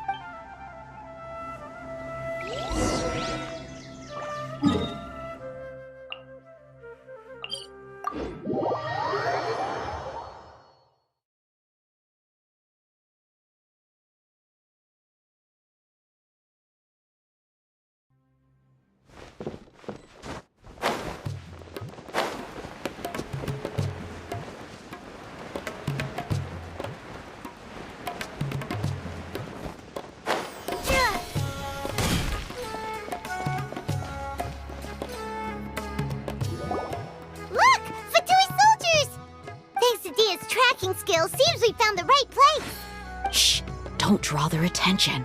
The port is crawling with Fatui soldiers. Let's keep going and see what we can find. Now this is a proper farewell ceremony for a Snezhnayan Harbinger. The Lord Harbinger is leaving. I've still only seen him once or twice. I used to hold a position in our homeland, and back then, the doctor spoke in a very different way from the way he speaks now. Maybe the way people talk in Sumeru has rubbed off on him? It's always like that when you spend too long away from home. When he gets back to Snezhnaya, perhaps it will also take him some time to get used to the life there again. Huh? But, sir, that can't be right. No, I remember it like it was yesterday. Both his expressions and tones are now very different. Also, for some reason, he seems like he's all smiles now. You must be mistaken. Nobody's supposed to look happy when they're on a business trip.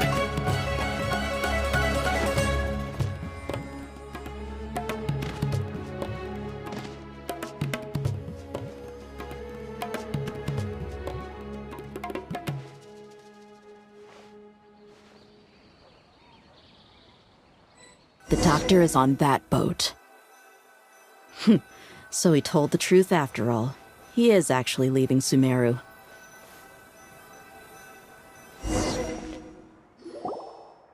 This place'll do. We can hide here while we keep an eye on the boat.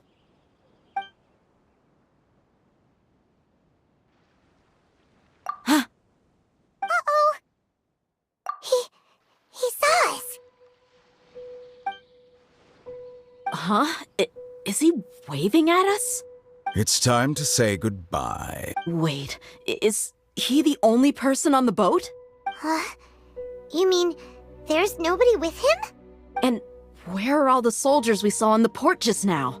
They were all here just a few minutes ago, but now they've vanished. So this was a trap. Wait, don't tell me that. Luckily, there is still some time left for me to take care of everything before I leave. Oh no. They might be after Hypatia. Let's get back to Party's DI. Huh? What do you mean?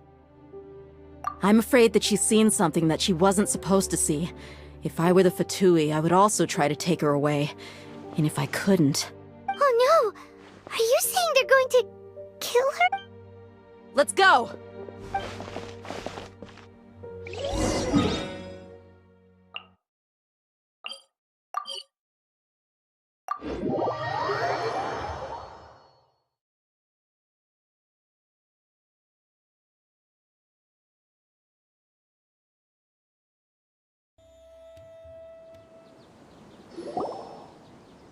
Paradis DI is not a place you Fatui can just show up and do as you please.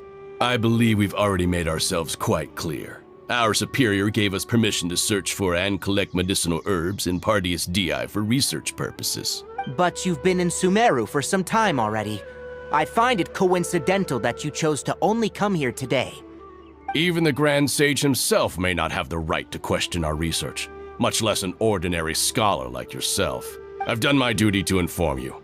Don't make things difficult for yourself. It would seem that my words have fallen on deaf ears. You can keep trying to deny it, but coming to Pardeus Dii now, I'm pretty sure you're not just looking for herbs. With all due respect, your baseless speculations will only lead to unnecessary trouble.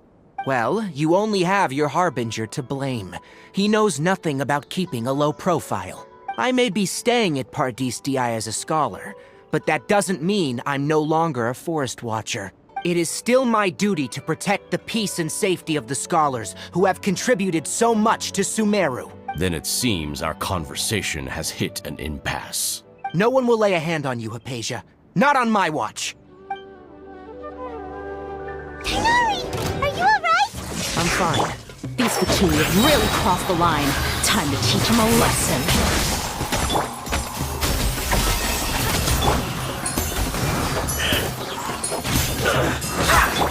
Lightning clap! Thunderclap!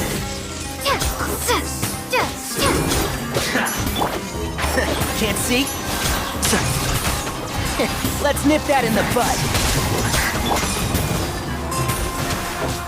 Barbados, guide us. Up to the freezer.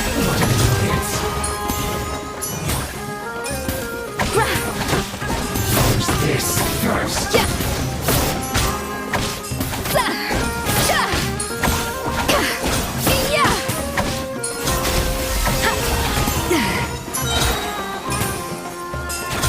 Goose on the loose!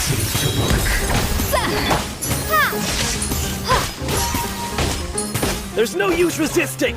Give us Hypatia! Keep dreaming! Yeah, Tigari! Beat him up!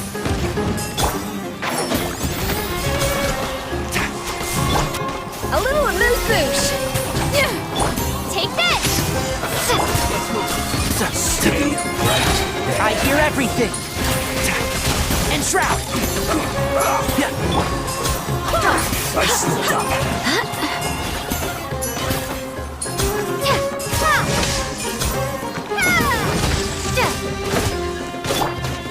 Can't see?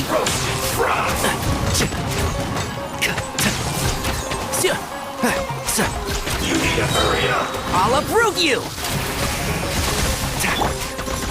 This was well done. Take this! You need to hurry up.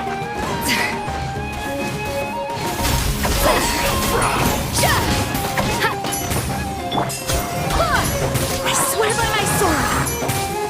You need to hurry up.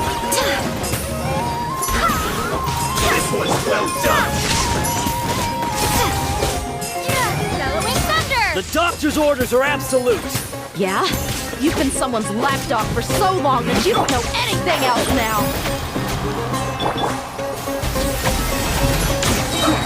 At first, it's flavor!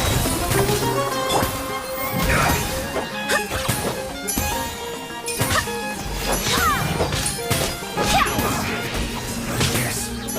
This is it.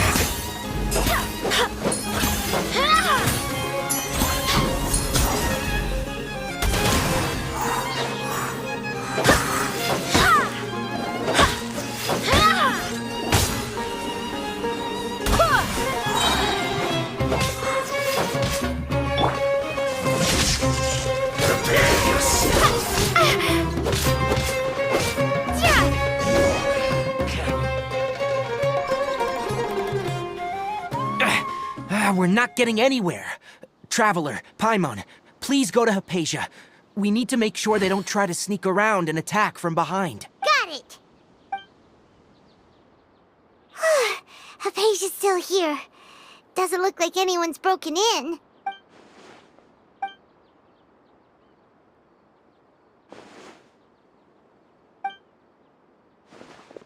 Well, how is she? Oh, that's good.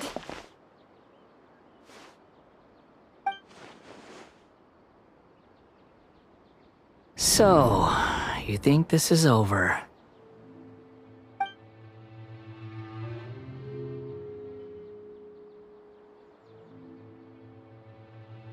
What? The Balladeer is here?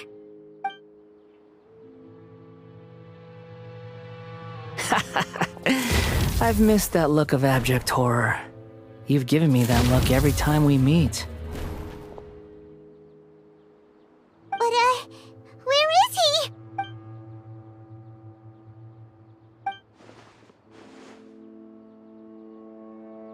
I can hear all of your thoughts, you know.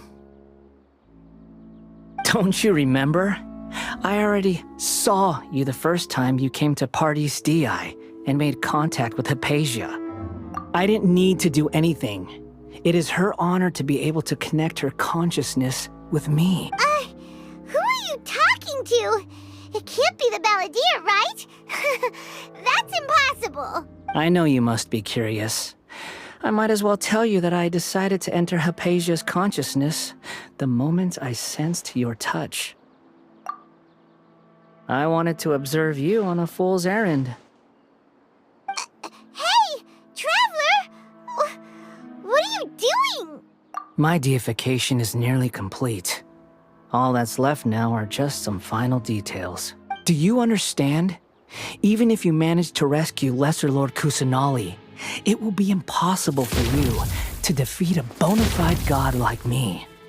Is it wise to force that childlike god into a divine battle against me? Scholars consider the god of wisdom to be the sum total of their faith. It's how they can justify reverence for a god as they construct it. But this also shows that humanity's worship of gods is a combination of blasphemy and exaltation. Yes. What is it? Yeah, I'm in a good mood, which is why I'm talking to you like this. What do you mean?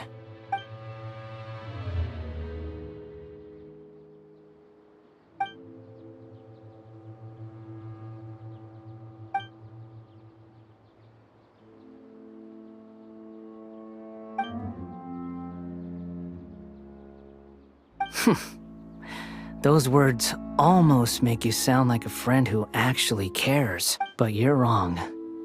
I'm different from all of you. I was born to become a god. My entire life up until this point has just been a meaningless routine. Just think about a sheet of paper. By itself, it holds no meaning. The content recorded on it is what gives it value. All I had recorded down before were some painful memories and boring human feelings. Such senseless drivel should have been erased a long time ago. Indeed, to me, the sight of you fools in your futile struggles is far more amusing. Tell me, just what has this world done for you to protect it with such zest and conviction? I'm connected to your consciousness, so I can hear what you're thinking and sense the depth of your determination. This is a good conversation we're having. So here's a word of advice. Let go of your misguided guardian complex. You know nothing about the truth. It'll be for your own good, as well as everyone else's. Humans are a species that can only find bliss in ignorance.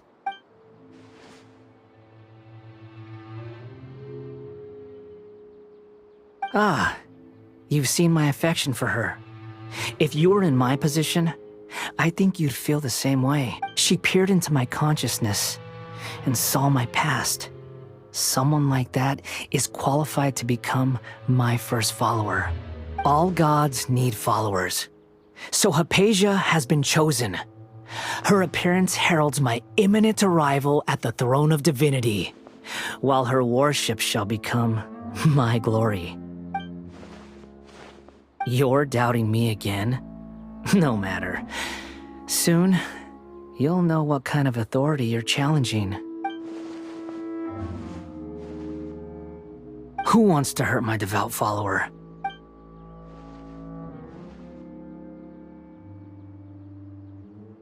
The doctor wants to hurt my first follower?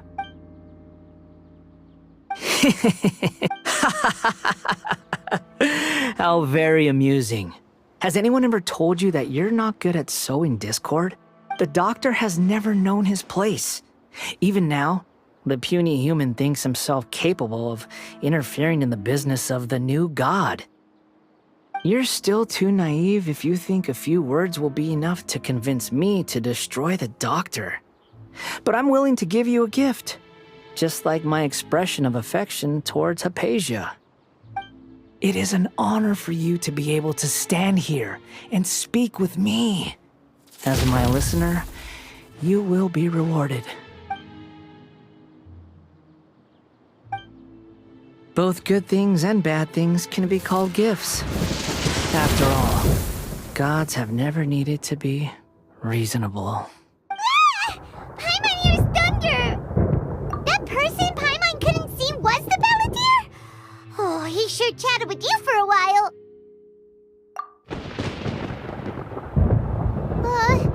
Where is the storm headed? That means anyone outside is in danger! Let's go! Tainari and Dia still must be fighting!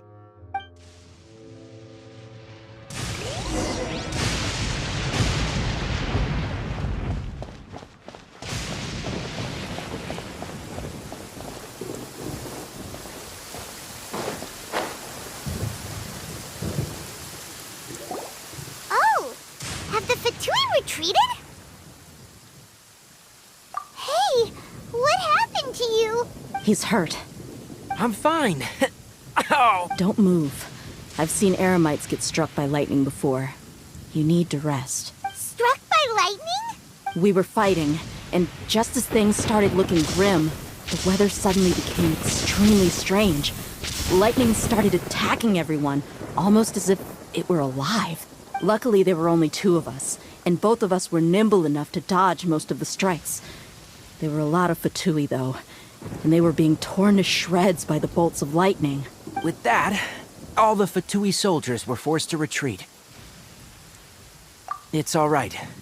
My wound aside, you look like you've seen something unpleasant. Is Hypatia all right? Hey, didn't I tell you not to move? Just in case. Let's go to Hypatia's place and talk about things there.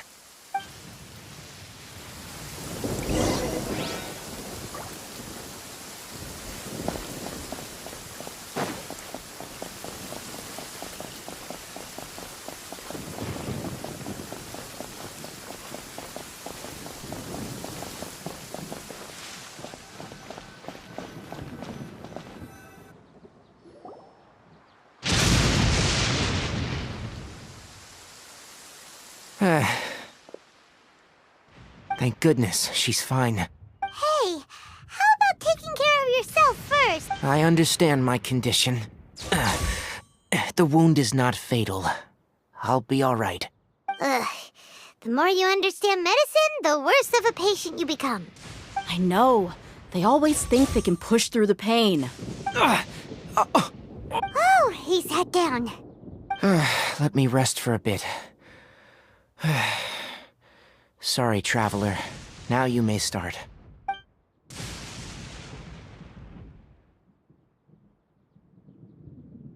So that's what you were talking to the Balladeer about? Oh, Paimon can't believe what he's thinking. The Academia's God creation plan. How ridiculous. That sounds, ambitious, I guess? Anyway, this is all way beyond me. As long as I can enjoy every day with a drink in my hand, tasty food in my stomach, and a good night's rest, that's enough. I'll only work when I have to. I must be the least ambitious person who's ever set foot in Party's DI. Don't say that. I haven't even thanked you for your help back there. Don't mention it.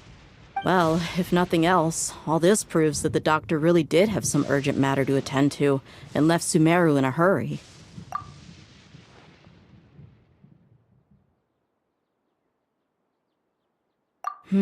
Maybe the Fatui want to cover up some secret of the Balladeer. Is that why they tried to seize Hypatia? You said the Balladeer claimed that Hypatia has seen his past. could be there? Have you noticed? The Balladeer is not happy with the doctor's actions. He thinks the doctor has no right to consider himself as his equal. So, if the doctor was to show up again, would the Balladeer zap him with lightning? Based on what the Traveler has said, I think he would. Having the doctor gone benefits him as well as us. In other words, we've successfully completed the stage of the plan. The doctor is out of the picture now. Yay! That's a big accomplishment! I'm also happy for you. Thank you for the help, Tainari. Make sure you rest up for now. Yeah, all right. Okay, that wraps things up for us here at Parties DI. Traveler, it's about time we rendezvous with the others at the Grand Bazaar. Let's continue to keep a low profile. You can head there once you're ready.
All right, everyone is here. How did everything go? Any luck with your missions? Let's report back one by one. I'll start first. We've made the necessary modifications to the Akasha terminal. In addition, the props required are also ready. I'll go next. The Traveler and I went to Parties DI. The situation was a bit complicated, but we found Tainari. Unfortunately, he was wounded during a fight. Who was behind it? Well, that's the tough part. What should I say, Traveler? The Fatui or the Balladeer? After some back and forth, we confirmed that the doctor has left Sumeru by boat. He has something urgent to attend to back in Snezhnaya. So, we've successfully removed the doctor from the picture. Also, Tainari's already resting, so he'll be okay. Good. Oh, Tainari also asked us to tell you this message. Trust your own senses and experiences. All right. I'll remember that. Everything also went smoothly on my side. The Eremites should have arrived at their destination by now. To avoid alerting the quarry, they will stay there for now. I can't believe you actually got so many Eremites into Sumeru City. It's all thanks to Rahman and his brave team, as well as their bold strategy. It appears to have been very effective. I'm glad to hear it. Well, is that everything? Okay, this meeting is adjourned. Huh? Wait, you mean that's it? Well, what else is there to discuss? Shouldn't you end with some words of encouragement? You know, to fire us up now? Personally, I'd rather we all go home and get some rest. I'll hate them. Oh, and if you wanted someone to say something to that effect, then I must reiterate that I'm here to strategize and not to lead. So you should find someone more suitable to do that. But I thought all of you academia big shots were great speakers. Then I should remind you that I'm the scribe. I know that. So what? A scribe is responsible for recording meetings, not speaking. Fine, whatever. Well, Cyno doesn't seem to be much of a talker either. I guess that leaves it to my employer. Employer? Yep, the Traveler hired me. That's right. So come on, boss. What do you have to say for the team? Yeah, say something to boost morale. Huh? What are you all doing here? Oh, it's Nilu! Hey, everyone. I'm not disturbing you, am I? Not at all. I was actually just about to go find you. Judging from the group and all your serious faces, you were discussing something important, weren't you? But you also look like you're up to no good. Seems pretty interesting. Welcome, Nilu. Would you like to join us? Huh?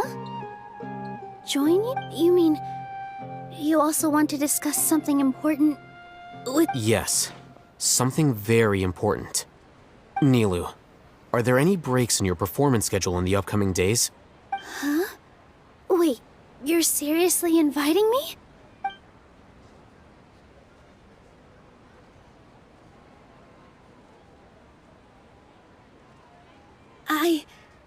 I can't believe my ears.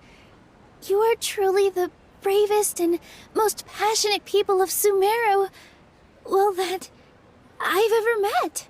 Ahem. Oh, right.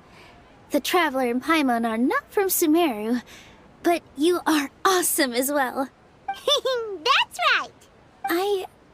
I must admit that I'm a little scared, but I'll try my best for Lesser Lord Kusanali. If I can somehow use my abilities to help you, then count me in. Remember, believe in yourself. Okay. I'll get my friends at the Grand Bazaar to help us tomorrow. Just remember not to say too much. Be discreet. Yep, you got it. All the preparations are done. Now, can we finally conclude this meeting? So, have you thought up what you'd like to say, boss? Yep. It's a grand plan and we're all super awesome.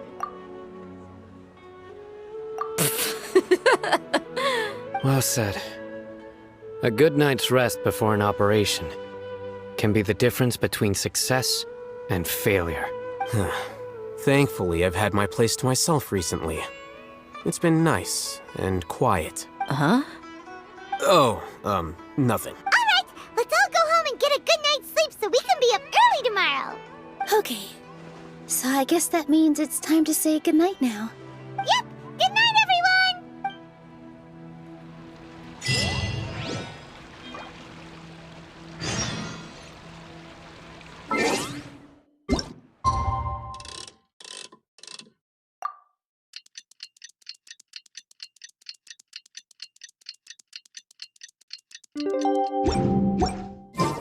Today is the Academia's Niagarbaha Day.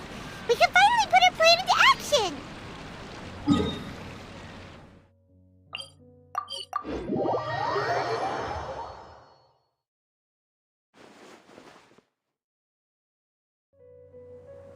Hello, you two. Sleep well? Not really. Paimon got too nervous thinking about today and didn't fall asleep until the sun was almost up. What about you, Alhaitham? Naturally, I slept just fine. After all, a good rest should be considered part of the plan, since energy is an important resource. You just want to show off how calm you are! It's crucial to dissipate any tension before we execute our plan. The only thing you're doing is being annoying! Anyway, do you need me to go over the game plan again? Our target is Grand Sage Azar's office. Everyone in the Academia knows that's where the Grand Sage's console is. Only they can operate it. Many restricted commands and operations are executed via that console. I'm sure that console has a way to free Lesser Lord Kusanali. You know, Paimon's been thinking, what kind of technology could let the sages imprison even a god? That isn't something they could have accomplished with their scholarly talents alone. In the Sanctuary of Suristhana, there's a device of Greater Lord Rukkhadevata's that she once used to isolate herself while meditating. 500 years ago, the Grand Sage at the time modified the device so that it could no longer be controlled from the inside. They were effectively trapping one god with the power of another. So, how are we gonna get to the Grand Sage's office? Don't forget, today is Niagarbaha Day, arguably the most important day to the Academia. The sages and core Academia personnel are busy loading the latest batch of research developments and legal decrees into knowledge capsules so that they can be entered into the Akasha. All the Darshan's researchers have their noses to the grindstone, and the Academia's grounds are flowing with all sorts of people. It's the perfect time for an infiltration. When the Grand Sage leaves his office to supervise the entering process, that's our cue to access the console and free the Dendro Archon. Well, yes, that's just the visible side of our plan, after all. If precedence holds, the Academia should have already started preparing for Niagarbaha Day. Everyone should be in position. All that's left is for us to lead the charge. Let's go. So are we just gonna walk in through the front door, or...? Yes. Were you expecting a stealthier approach? Paimon can't think of a good comeback. Alright, it's all on Alhaitham if things go south.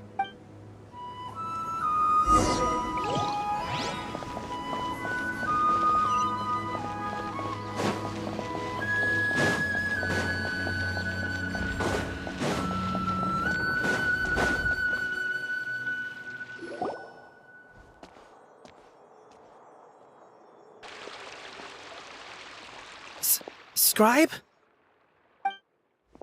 Please, wait. Are you Scribe Alhaitham?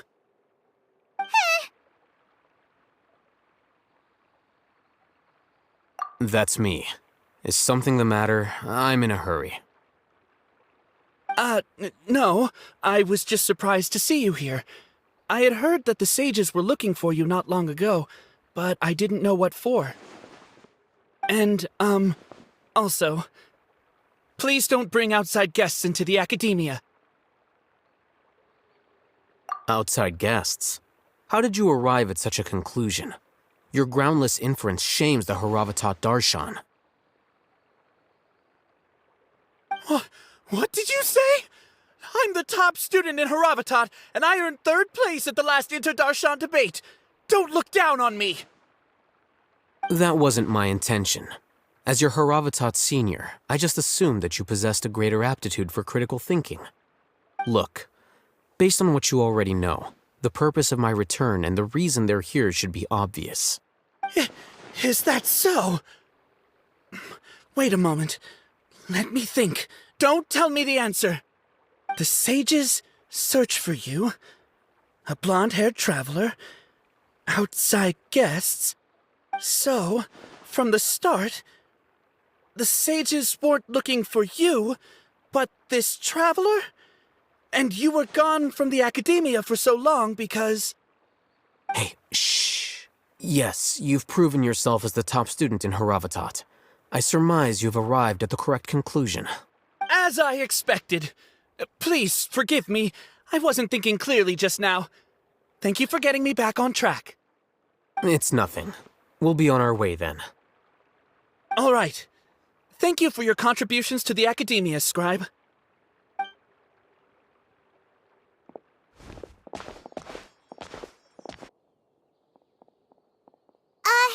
What the heck just happened now? What did he just guess? I'm afraid I don't know either. You have no idea? Mm-hmm. He convinced himself of whatever truth he came up with. That is the so-called pride of a scholar. If someone questions their academic facility, they will instantly feign understanding to keep up appearances. Nowadays, the academia is rampant with this type of scholar. Their obvious farces of intellect only serve to highlight themselves as fools. Wow, so there are special ways to deal with smart people. We don't even need to make up our own excuses. We shouldn't waste any more time.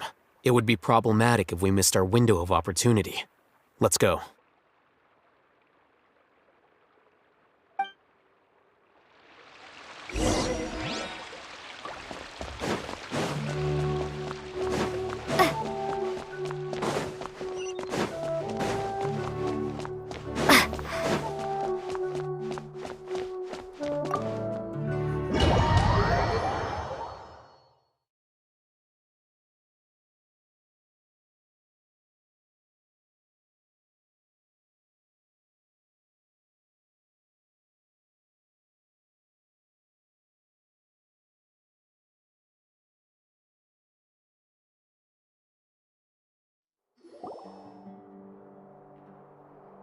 Is this the Academia's library? Indeed. Known as the House of Dana, it is quite possibly the most extensive special collections library in Teyvat. There are a lot of students going through here. Is it really okay just to waltz right in? The Academia marches to a fast beat, especially since it's Nyargarbaha Day. They're all occupied with their own matters. Just act natural. Now, hurry along.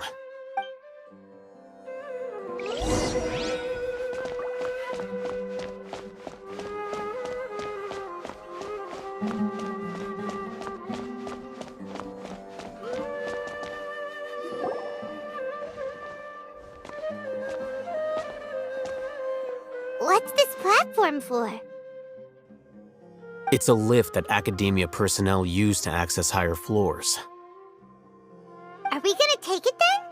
The Grand Sage's office is up there somewhere. No, not right now. We can't guarantee that we won't run into the Grand Sage. Let's step back and observe for now.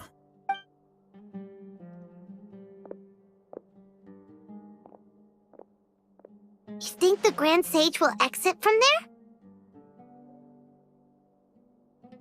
And after he does, we'd sneak past him? Oh, Paimon thinks that's really dangerous. Who knows? However, if we can confirm Azar's current location, our operation will be much safer if we... Allow me to offer you a hint.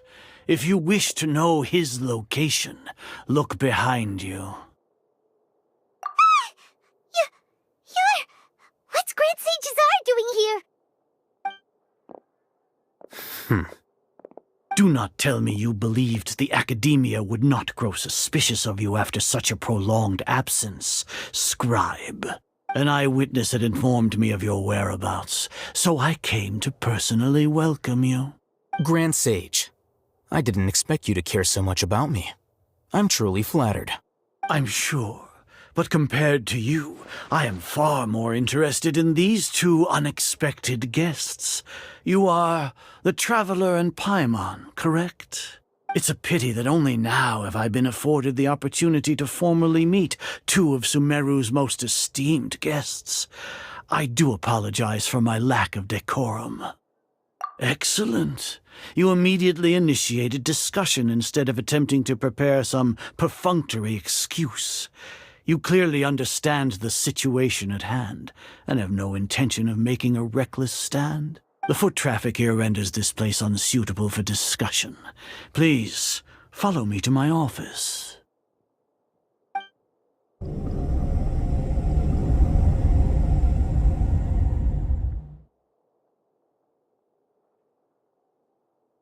This place is crawling with guards. There's no way out for us. All right then, Traveler. What did you wish to discuss with me? Today is Niagarbaha Day, so I still have many responsibilities to attend to. There is little time for idle chit-chat before I detain you all. You seem to know quite a bit about our endeavors. If that is so, then you should be praising our great work, rather than using your trivial misgivings in a futile attempt to sway me. Trivial?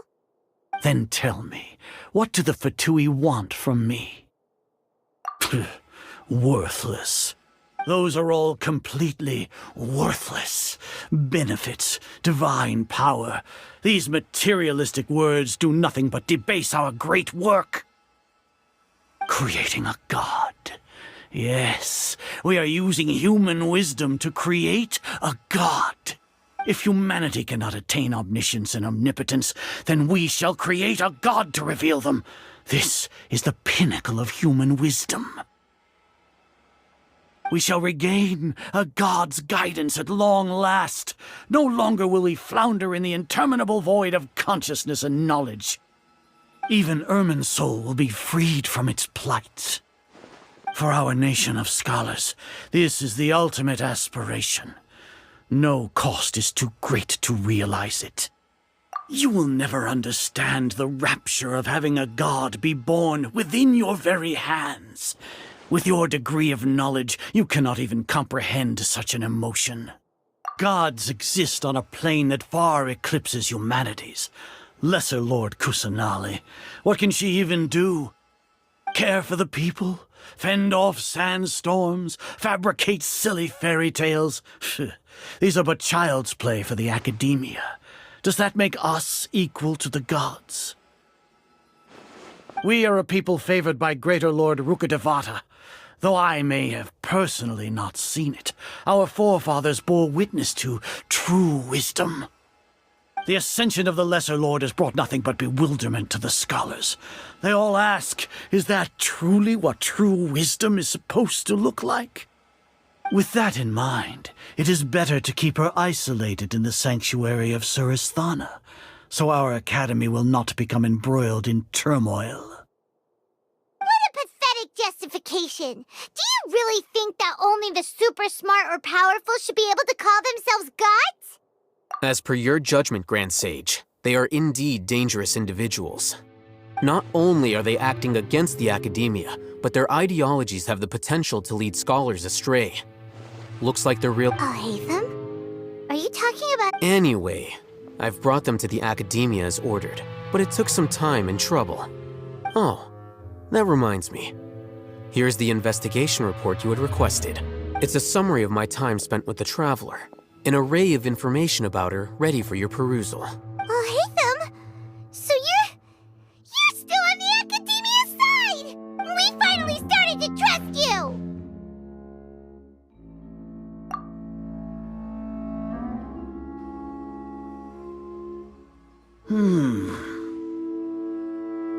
Excellent. Detailed contents with no errors. I would expect nothing less than an immaculate report from the scribe. As it is Niagarbaha Day, I'll enter the information on you into the Akasha. Surely you know what that means. We'll be monitored, just like Sino. With the Akasha's calculation prowess, all of your actions will be predicted with an accuracy of at least 98%. Furthermore, your data will be updated in real time whenever new information presents itself. To put it into words you can understand, wherever you go, you will be walking under an invisible leash. This is Sumeru's greatest penalty for dishonest persons. Are you not familiar with the concept that great responsibility begets an equally great suspicion? In any case, you are Sumeru's most concerning external variable.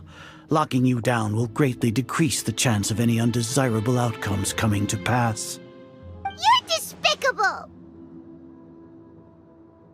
Despicable? Perhaps from your perspective, but I suppose you had mentally prepared yourselves for this, no? Your ploy was to sacrifice the Traveler here, was it not? Lord Azar, I know what you're trying to say, but I've been following your plan this entire time. Why are you doubting me at this juncture? Must I delineate your entire plan? Very well, I will spell things out. First off, I received an eyewitness report that you were spotted with the Traveler at Caravan Ribat. However, you immediately departed for the desert and escaped surveillance range. Judging by the time, you all likely encountered the truant General Mahamatra in the desert. Am I correct? Maybe Paimon shouldn't have mentioned Sino just now. The Academia had not received correspondence from its scribe for a prolonged time. You were also in the company of the Traveler, a close associate of Lesser Lord Kusanali and General Mahamatra Sino, who had defected from the Academia.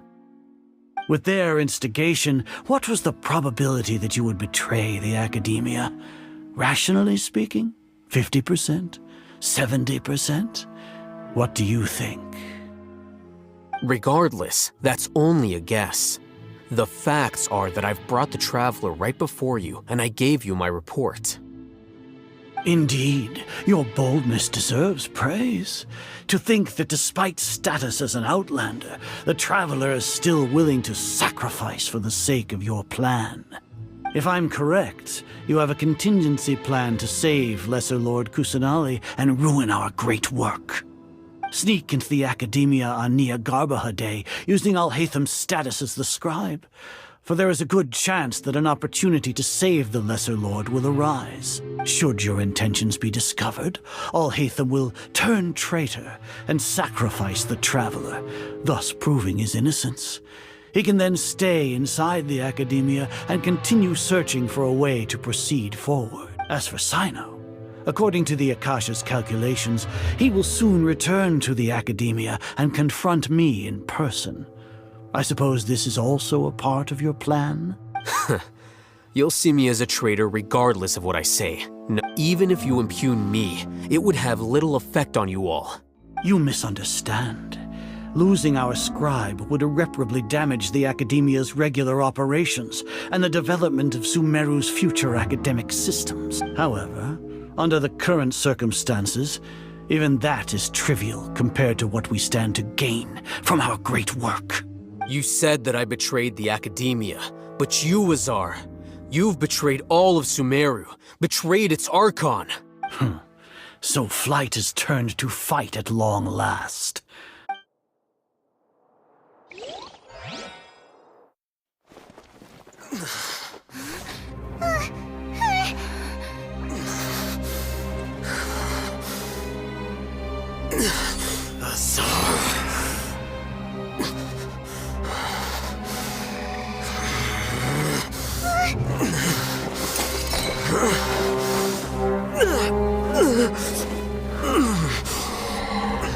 Well, what do we have here? So you stole that divine knowledge capsule. Traitor! You traitor! Even the most rational scholar will yearn for the power of a god in a moment of desperation. Aren't you doing the exact same thing as me, Alhaitham? Unfortunately for you, no god will lend you their power. Azar!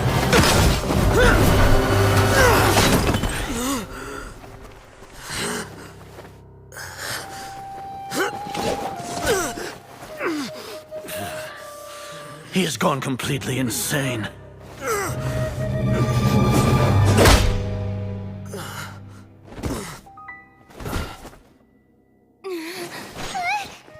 Take him to the Matra and exile him to Aru village.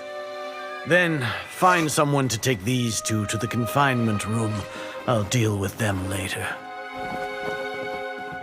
Grand Sage, we've finished all required preparations for Nyagarbha Day. We may begin to enter the capsules now. Excellent. You may begin.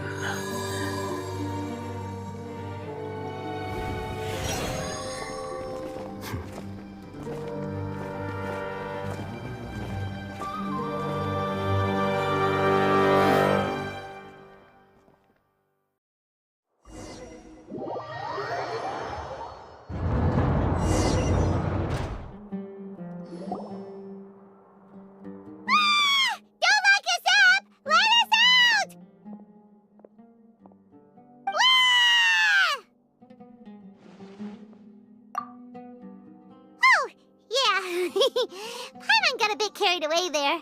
How was Paimon acting just now? Great, huh? Everything's going according to plan so far. We made it into confinement, and Alhaitham's probably done with his part too. We even managed to trick Grand Sage Azar. Alhaitham sure knows how to cook up a plan. What are we doing next? Paimon has trouble remembering things when she's worked up. Right. Paimon thinks it went something like this. Apart from that, we still have yet another goal in the first stage of our operation, which is to send the Traveler to the confinement room. What?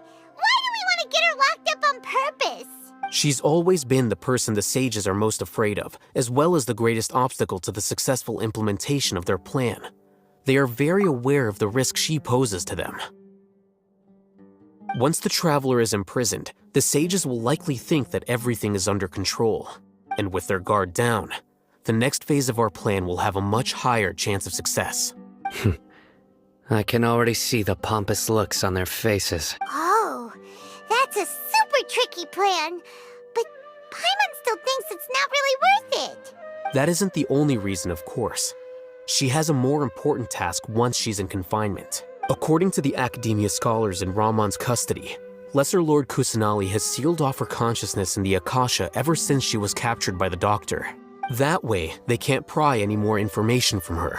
Even if we break into the sanctuary of Surasthana, it will take time to awaken Lesser Lord Kusanali's consciousness. We need to do that in advance. So our job is to wake up Nahida! Okay, totally worth getting thrown in jail for. The confinement room is inside the academia, close to the sanctuary of Surasthana. It's a completely enclosed space, and you won't be receiving any visitors. I'll work with Raman scholars to make some modifications to your Akasha terminal. Once you're in, get as close as you can to Lesser Lord Kusanali and try to connect to her consciousness. However, as for whether she'll actually wake up, that will depend on our luck. Oh, no wonder you've been wearing your Akasha terminal today. It's the one that Al-Haytham modified. Paimon thought they'd take our Akasha terminals when they'd locked us up in here. Were they being careless? Alright, so what now? Sounds easy enough. We can finally talk with Nahida after all this time. Let's do it. There's a light flashing on your Akasha terminal.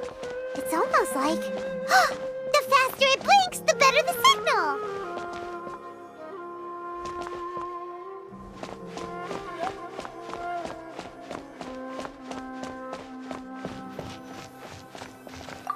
Here? No signal again. Is it getting jammed? Whoa, it's Mora! Ooh, Mora! No, Paimon, we're not here to hunt for treasure.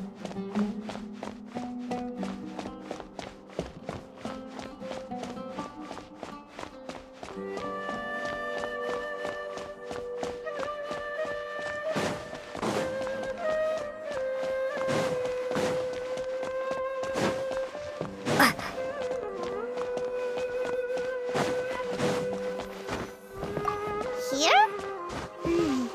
No signal again. Is it getting jammed?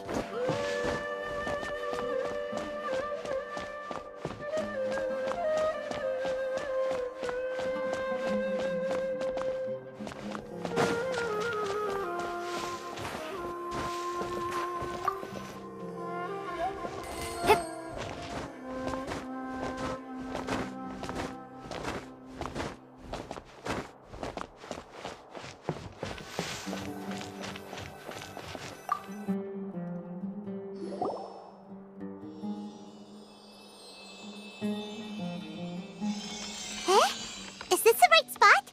Are you getting anything? Please work.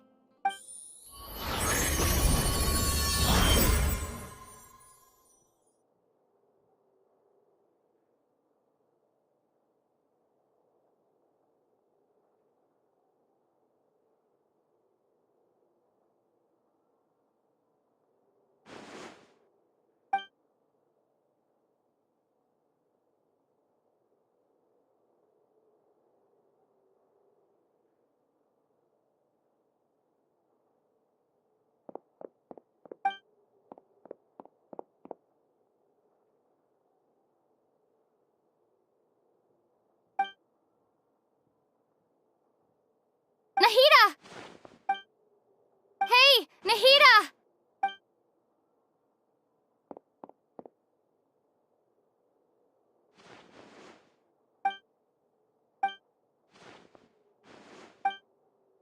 When did it first start?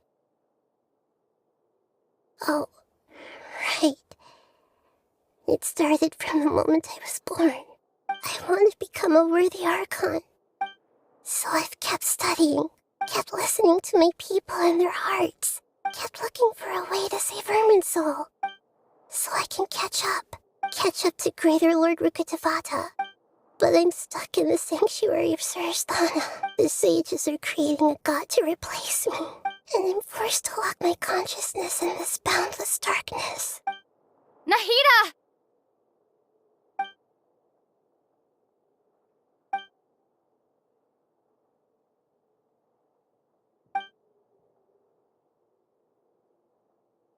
Nahida!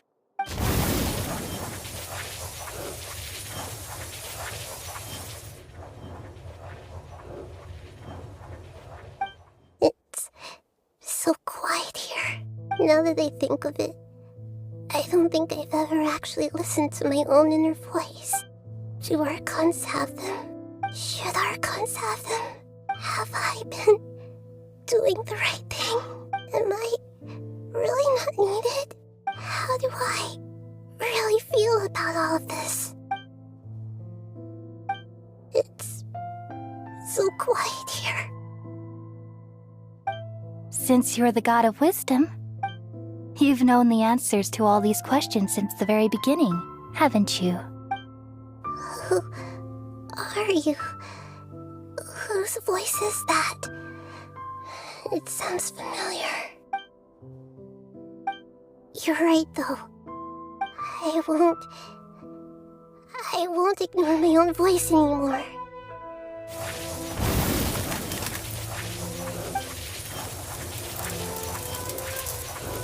Nahida!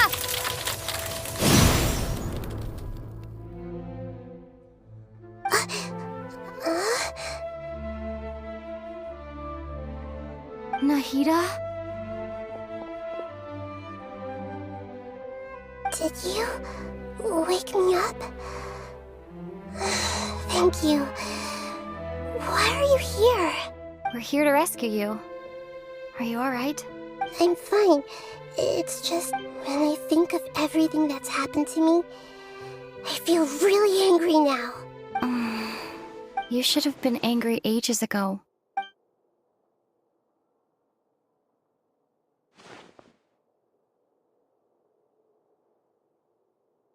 Huh? Oh, you're back! How's everything? That's wonderful news! Great! We weren't locked up for nothing! When you went to wake up Nahida, Paimon was listening for any sounds outside. You were out for a long time. There are fewer and fewer scholars going about now. You think everyone's done with their Nyagarbaha Day stuff? Yep, so that means our next act is Nilu's performance!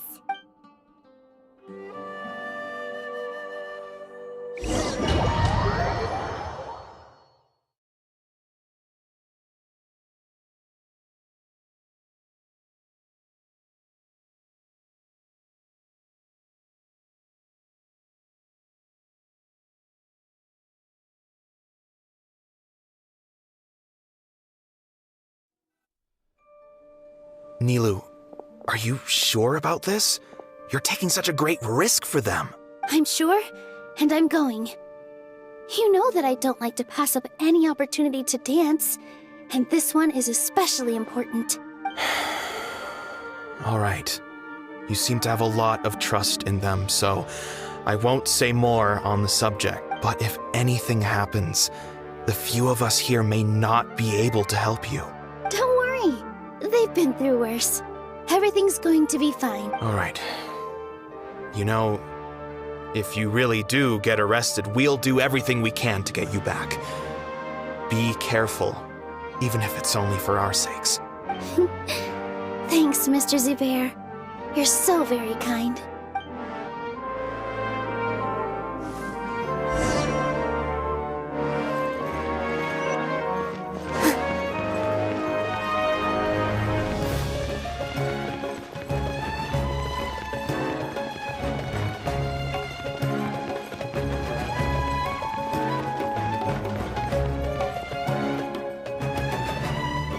Nilu, how's it going?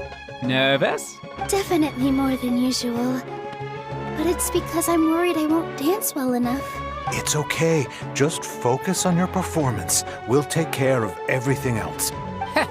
You sure know how to talk. Taking all the credit, even though we came here together to help out. Well, thank you both. I'll have to treat you to a meal after all this ends. I really, really appreciate all of your help. Ooh, that sounds great. Huh? How can we say no to that? All right, let's get back to business. Nilu, we'll be here to keep people from going to the academia so they don't interrupt your performance. I was planning on telling them something like, the Academia has been conducting a weird experiment, and some of their test subjects escaped. It's really dangerous there, so stay... Oh, you couldn't think of anything better? Oh well, I guess it does sound like something the Academia would do. I think it sounds great. I'm counting on you guys.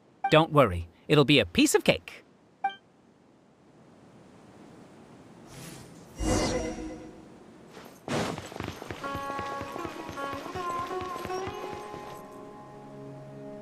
Hey, Nilu! Sorry, it's great to see you, but I'm really busy right now.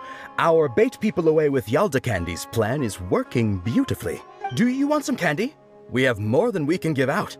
Vihar, thank you so much for doing all of this. And even dressed up as the Knight of Flowers, no less. I'll pass on the candy, though. I cut back on sweets in the period leading up to a performance, and I'm about to start one. You have a point. The stage is cleared and everything's ready, so you can start your performance at any time. Yeah, thanks to you. I'm really grateful. All right, time to hit the stage. You're welcome. The honor's all mine, since I'll have such a great view of the show.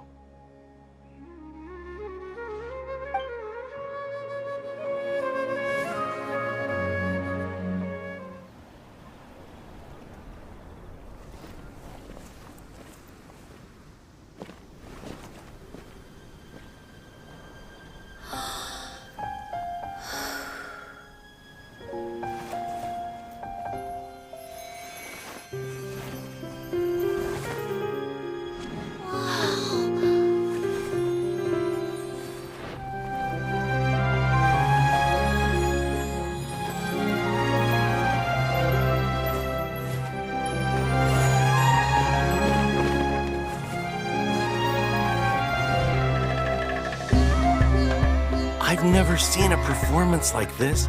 This is incredible. Yeah, but I heard that public performances like these have been banned. I can't believe she's doing this here.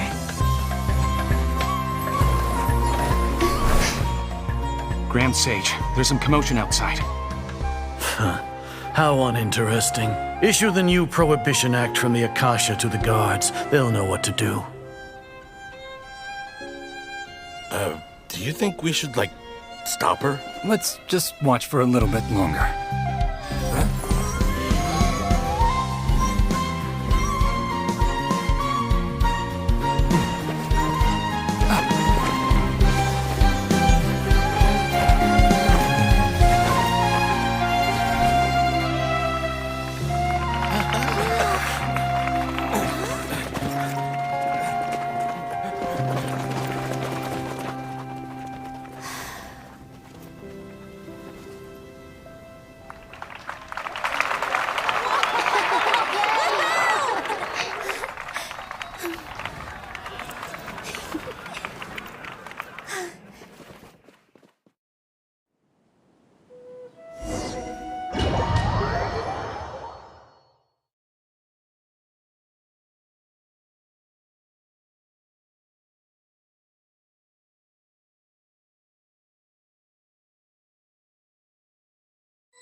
Did you hear that? It sounds like a lot of guards just ran by. Does this mean the plan has moved on to the next stage? Yep. It's great that everything seems to be going well. Come to think of it, when did Alhaitham replace the knowledge capsule that was about to be entered into the Akasha? Oh, so that's when he did it!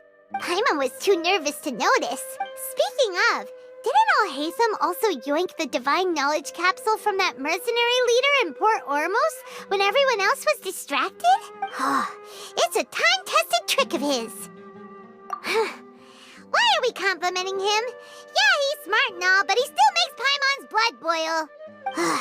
Let's review our plan for this stage again. It's not like we have anything else to do right now anyway, and it'll help us feel more confident. Paimon remembers that Nilu's task was supposed to go a bit like this. Now that Lesser Lord Kusanali's consciousness has been forcefully sealed, the core figures of the Academia and their guards have started to wear their Akasha terminals again. With the Doctor's technological support, they think they have nothing to fear. How despicable of them to rely on such a person. But this is also our chance. I was originally asked to draft the knowledge capsule for the Artistic Performances Prohibition Act when I was still at the Academia. It should be on the Grand Sage's desk right now, and will be entered into the Akasha during the next Nyargarbaha Day. Are they really going to stop all artistic performances? I'll make an identical knowledge capsule, but this time, I'll smuggle some misleading information into it. We only need to find an opportunity to switch the capsules. Once it's been entered into the Akasha on Nyargarbaha Day, if someone were to be seen performing in public, the sages would definitely use that opportunity to announce the ban, and so the misleading information will be disseminated amongst the guards. Sure sounds complicated, but it seems like if everything goes well, we'll be able to get rid of all the guards in the academia without any effort. That's pretty clever, getting right into their heads. I just have one question. Even if we manage to get the misleading info out to the guards, how can we be sure that they'll believe it? People who are used to relying on the Akasha become less inquisitive, and their ability to distinguish truth from misinformation is significantly reduced. They will view everything the Akasha releases to them as the unequivocal truth. The Akasha will turn humans into machines. I've seen it happen many times. Yikes. Good thing I didn't wear it for long when I was working in Sumeru City. At first, I thought it was a good thing too. By the way, this plan still requires a performer, right? Do you have someone in mind? Nilu of Zubair Theater. I know her really well. We can trust her. I'm kinda hesitant to ask her to participate in a dangerous plan like this, but we can ask her in person. All right. After the guards in the academia are gone, then it'll be time for me and my stowaway brothers to shine.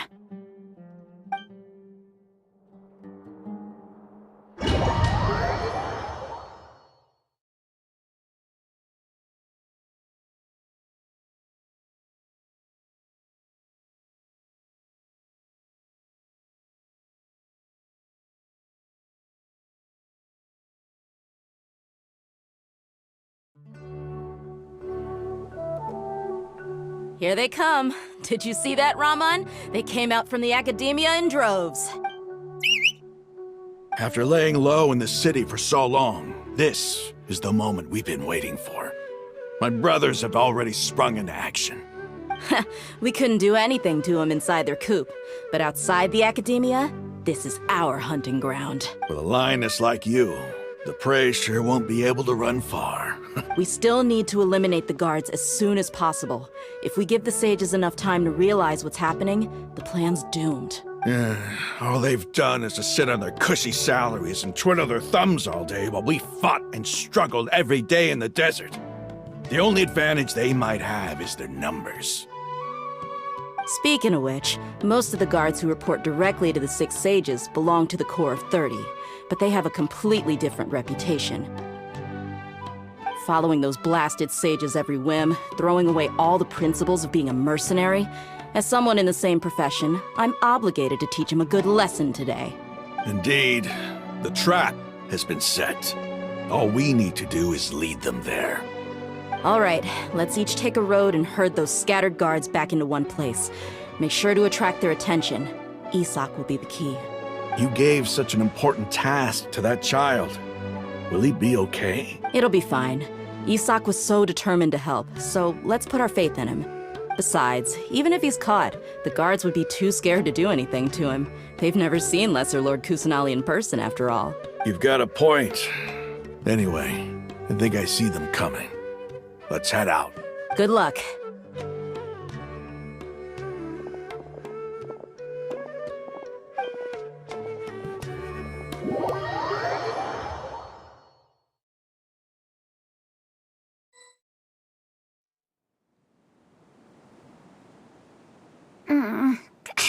This outfit.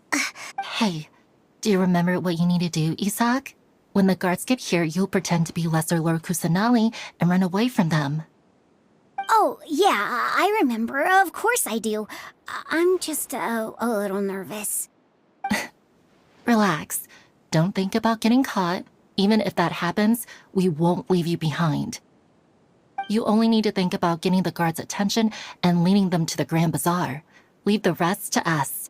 Okay, got it. I'm here to pay back Lesser Lord Kusanali for helping Grandpa. I won't get cold feet. Hey, they're here. I can see the Academia guards. All right, it's time, Isak. Take a deep breath and go. You can do this.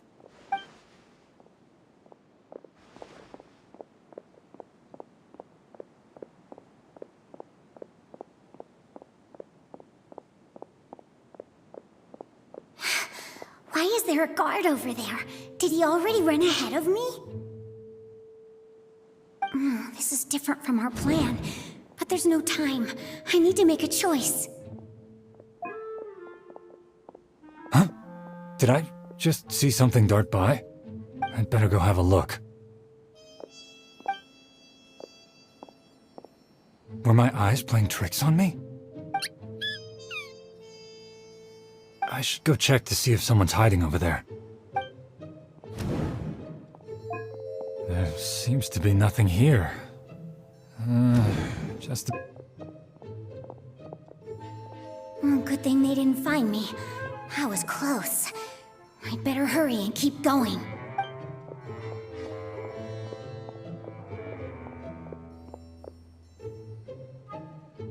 Hey! Lesser Lord Kusanali's over there! Stop! What? Lesser Lord Kusanali? How did I not see anything just now? Oh no, they found me. Where should I go? The target suspected to be Lesser Lord Kusanali has escaped into the Grand Bazaar. Assemble and arrest her!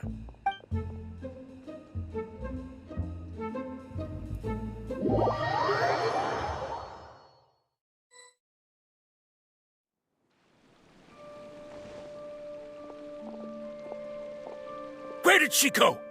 How did she disappear? Did we lose her? Hurry up and find her! Hey, why is your team here? Didn't we say to split up our search? Hurry! Hurry! This place is... Why are you all here? Yeah, isn't it one heck of a coincidence? Everybody's here. What on earth is going on? I suppose that's all of you? Who are you? Did you set us up? What are you planning? Phew, that was rough. I almost got caught. Little brat! So you're not actually Lesser Lord Kusanali. Who exactly are you all? Eremites from the desert? Just some colleagues. Think of this as a business competition, or a personal grudge. After stepping into our traps, stop thinking of yourselves as hunters. Behave like the prey you are.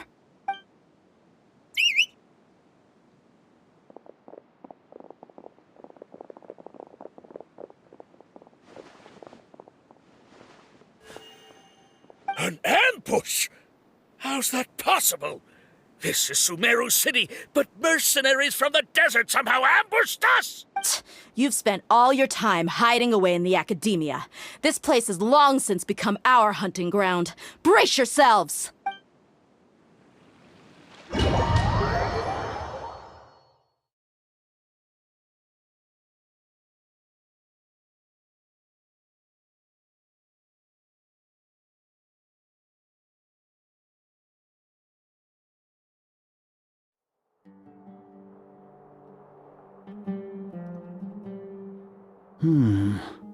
This is odd. The Academia has quieted down after the conclusion of the Nyagarbha Day ceremonies, but it's much quieter than usual. Where are the guards? Why have I not seen a single one? Guards? Guards! Grand Sage, how may I be of assistance? I called for the guards. Why did you come? My apologies, Grand Sage. Right now, all Academia guards have entered the city to perform the ordered arrest. I thought you knew. Arrest? Who is there to arrest? I have an ominous feeling. Arrest Lesser Lord Kusanali, right? Is that not what the order was? Lesser Lord Kusanali? You mean she has disappeared? Yes. I wouldn't dare make up something like that. Right now, everyone is in a panic, and many are saying that Lesser Lord Kusanali will take revenge on us. What happened? Just what is going on? Lesser Lord Kusanali somehow escaped? Was it Alhaitham and his party that freed her? That's impossible. The Academia is heavily guarded today, and any order to release Lesser Lord Kusanali would be strictly confidential. Besides, Alhaitham and the Traveler are already in our hands. What manner of trickery did they employ? How could Lesser Lord Kusanali disappear into thin air? Disappear? Wait. How was the arrest order distributed to the guards? It was issued by the Akasha earlier today. Only you have the authority to send messages like that, so I thought it was your order. Let me check.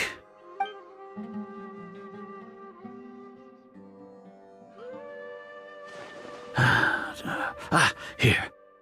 Lesser Lord Kusanali has escaped from the sanctuary of Surasthana. Go to the city and arrest the escapee immediately. The Akasha indeed contains this information, and it clearly appeared in my mind. How did they bypass my permissions to issue this kind of message? Was it the report about the Traveler that Alhaitham submitted? No. I specifically checked that knowledge capsule before entering it into the Akasha. Could that have been a red herring? Well, even if I figure it out now, it won't make any difference. The important thing now is to confirm Lesser Lord Kusanali's status.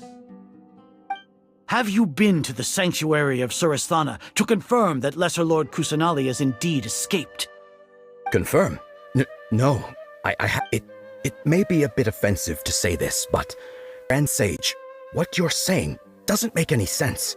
How can the information in the Akasha be inaccurate? What the Akasha decrees is fact. That is common knowledge to all of us. If we have to confirm the information and knowledge from the Akasha ourselves, then how is that any different from us learning that information ourselves? Wouldn't Greater Lord Rukkhadevata's legacy lose its meaning that way? In the beginning, it was I who asked you to believe in the Akasha, to believe in the legacy left by Greater Lord Rukkhadevata. Are you trying to use my words against me? No, Grand Sage. I'm merely confused because I believe in you. I never meant to refute you. Stay here and see if there are any suspicious people around. I'll go to the sanctuary of Surasthana on my own. Yes, Grand Sage.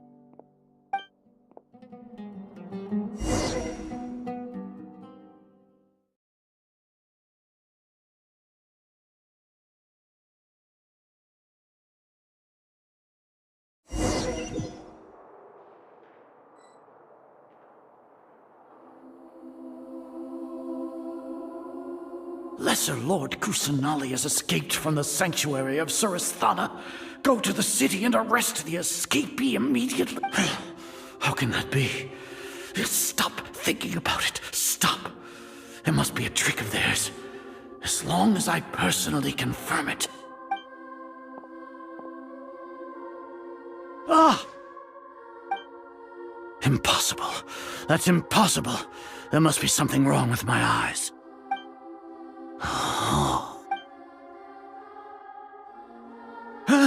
She really appeared again? What is the meaning of this? What a comical sight, Azar. Once the Akasha has put certain thoughts into your head, even the Grand Sage can no longer see what's right in front of him. You all can only see the world in your mind, the one you think you know. And precisely because of this, you disregarded Lesser Lord Kusanali's existence. She has been a wise and worthy archon. Sino, have you been waiting for a chance like this? The Akasha predicted that you would return to the Academia to confront me, but I didn't expect it to turn out like this. I was careless. No, you were blinded. Your faults stem from your reliance on the Akasha. You're still the same as always. I truly did not expect a proud person like you to cooperate with Alhaitham and the Traveler. People change, Azar. Admit it. The Akasha can't predict my actions anymore.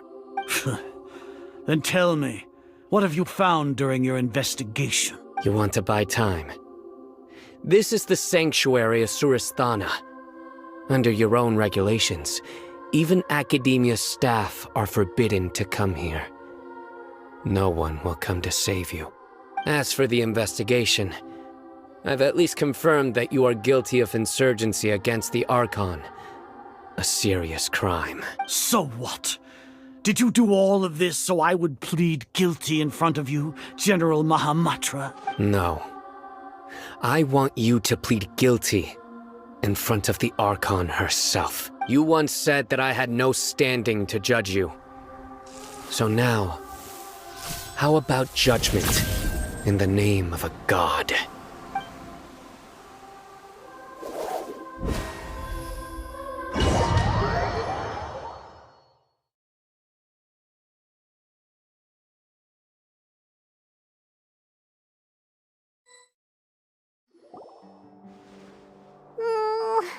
How long do we have to wait?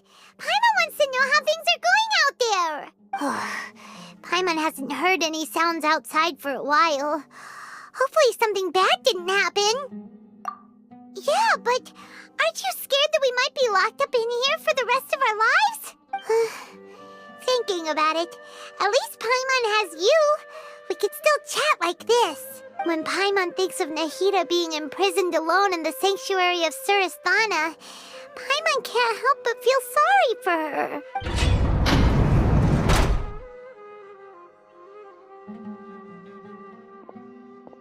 Here comes your savior. Dia! Paimon just knew you would come to rescue us! You two really owe me some big thanks. I had to search through who knows how many guards to find the key here. It felt even more tiring than whacking them. I'm exhausted. Thanks a lot. Need Paimon to rub your shoulders? No, that's, I'll pass. What are you afraid of? Oh, are you ticklish? Now isn't the time to talk about being ticklish. Things in the city and on Sino's side are both going well. The guards that stormed out of the academia are all taken care of. The Corps of 30 is in charge of the city's defenses, but we already talked to Asfand. They've been fed up with the sages bossing them around. As long as it doesn't break their employment contracts, they'll turn a blind eye. That's probably because you've been super great friends with them for a long time. So, how's Sino doing? The Grand Sage is in his custody. Even I know how terrible it is to fall into Sino's hands, so he probably does too. Sino forced him to release Lesser Lord Kusanali. He has no choice but to obey. So, hurry to the sanctuary of Surasthana. Assuming nothing weird happened, we should have already rescued our Archon. Honestly, I didn't expect our ragtag bunch to do this well. We just came together last minute to save the Archon, you know? Alright, you two better go. I still have to clean up some messes in the city. See you around.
Should I say it's nice to meet you?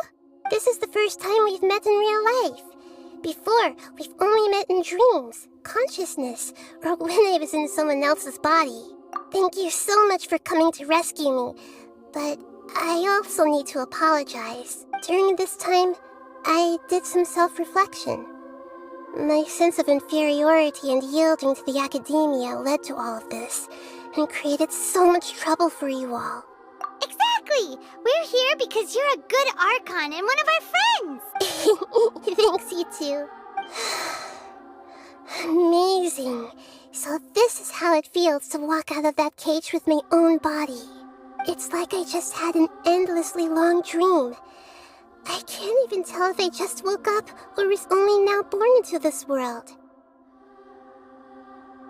My concept of self has become so clear.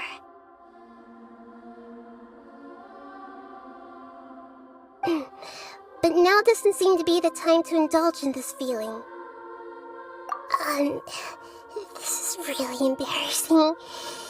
You all just rescued an archon, and now she needs your help to save her country, and even the entire world. It's okay. With you here, Paimon's sure that everything will work out. There's one more thing. What is it? For all the things the academia did to me, and for all the folly it committed in the name of wisdom, as there are... Ah! Wow! That's the spirit! You're finally standing up for yourself and not letting people walk all over you! I understand now. To be a better archon, I first need to better myself.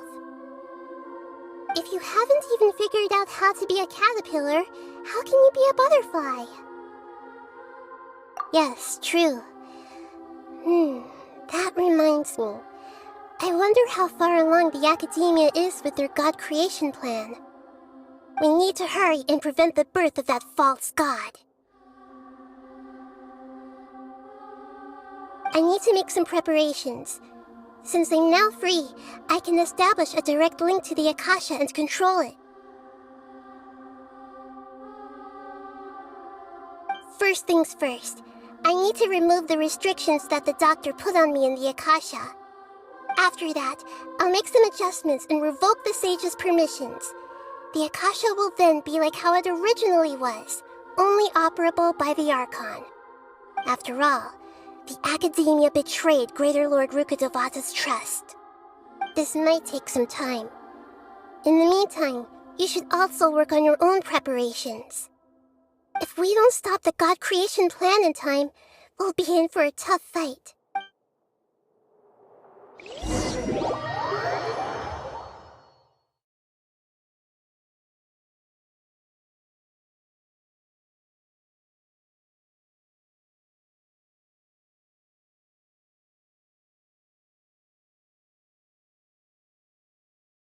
You might as well prepare for a fight.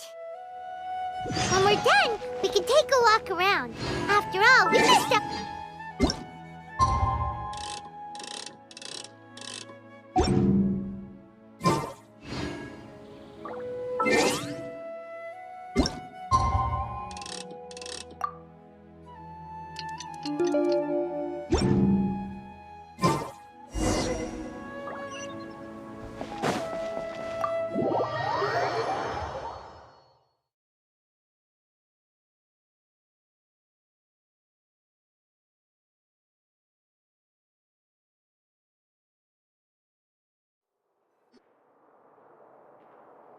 How's it going, Nahida?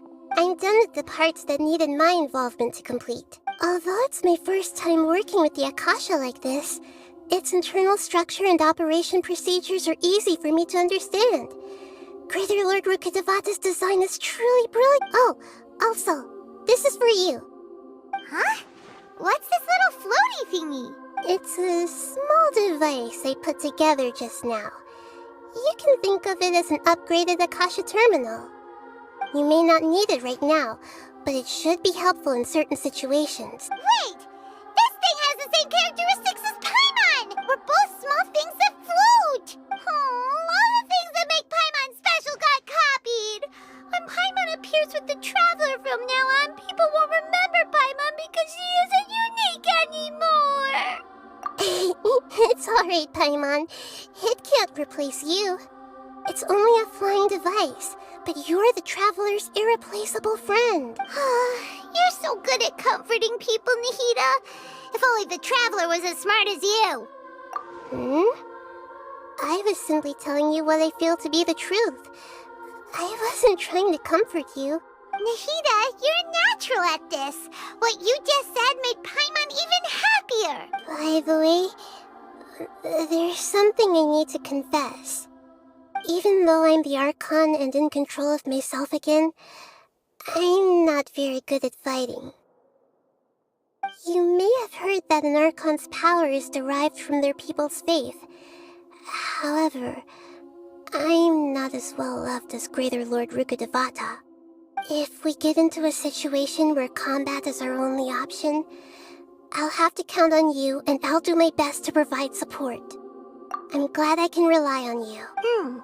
So the God of Wisdom isn't good at fighting? That actually sounds about right. I've located where the false god is. Time is of the essence, so let's skip to...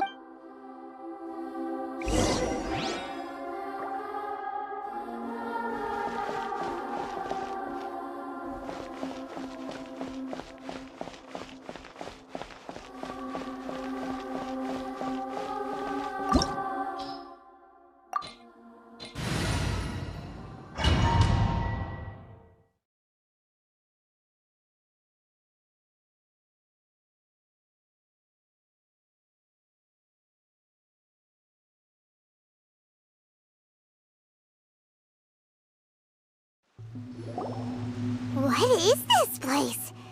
Is this really the way we need to go? Wow. Who would have thought there'd be a place like this hidden right slap bang in the middle of the city? The sages wanted to realize their god creation plan without being discovered. The safest and most convenient way would be to build within the academia itself. That's true. They were already hiding one god, so why not two? Judging from the structure here, the project is a huge undertaking.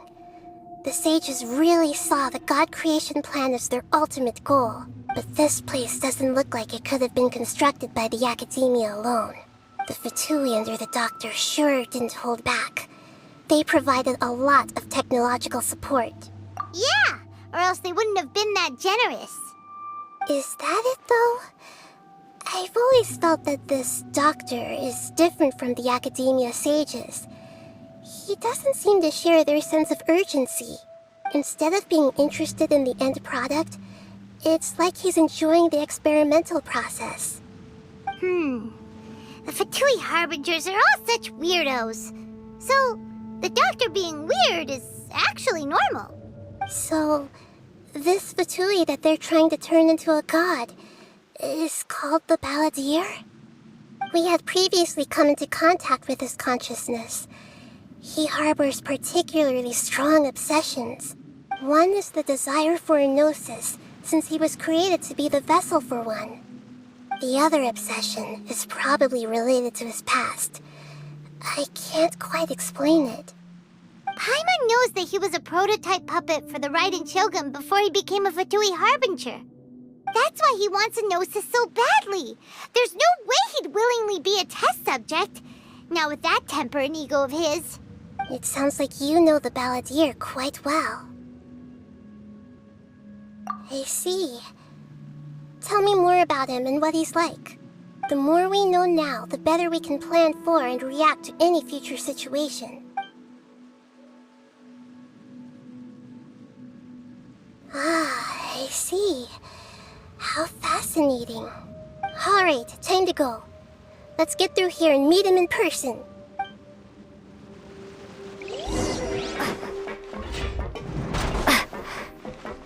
Time to work! Let's begin! Work time! No excuse for slacking! Let's nip that in the bud! And shroud! Time to fulfill my duty! No slacking off! I will end you! Lightning Slash! This is bad. Goose on the loose! A little amuse-bouche!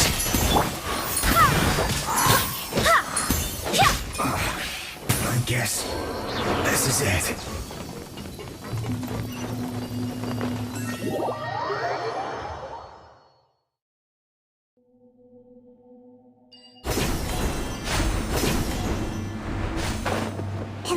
we can climb up these pipes.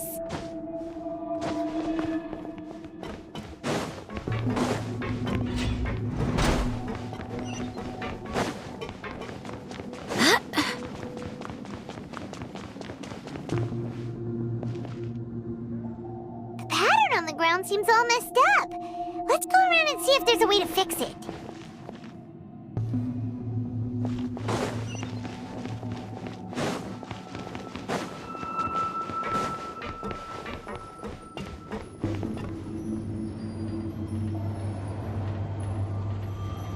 It seems to have stopped.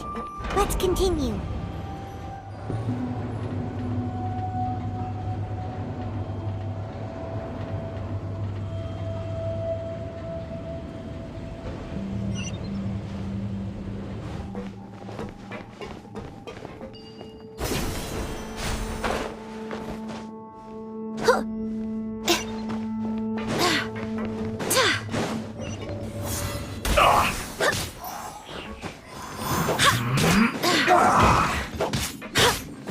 Take this! Off to the freezer!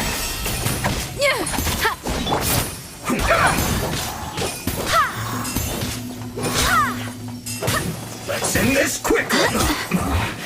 This isn't good.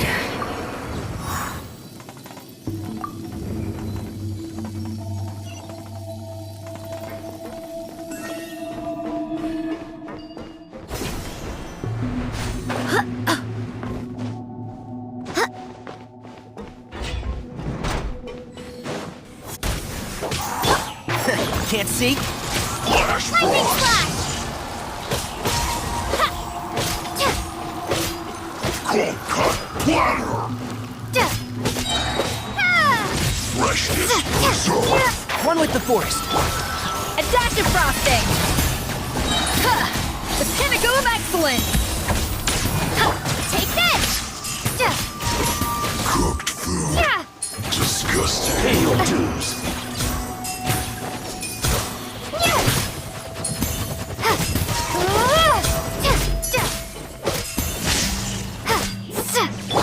I'll uproot you! Prepare yourself. Can't see?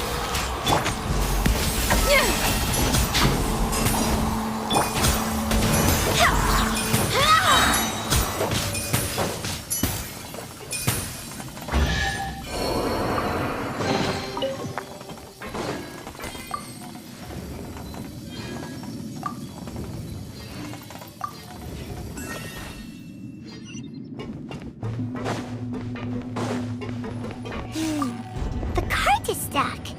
Maybe there's something wrong with the tracks. Let's try adjusting the direction of the device to clear the tracks.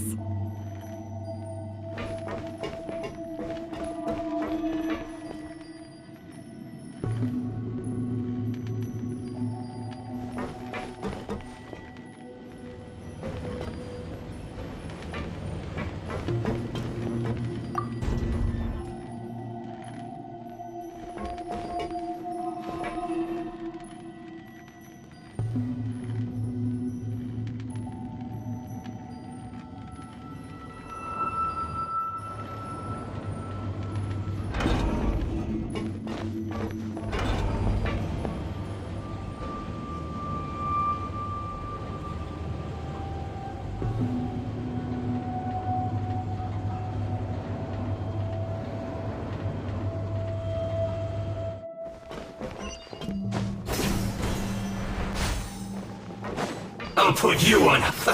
Let's move.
It's time to move on. We shouldn't stay here.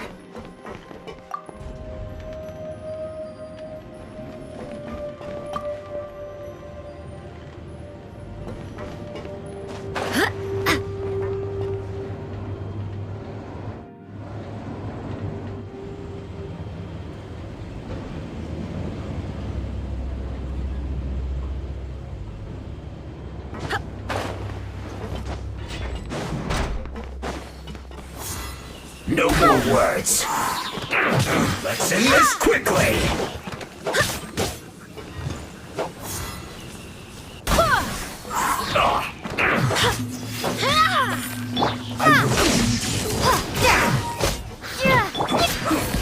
At first, the flavor.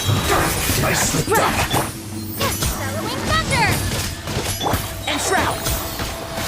Let's nip that in the bud. I guess this is it. Well met. Go as one.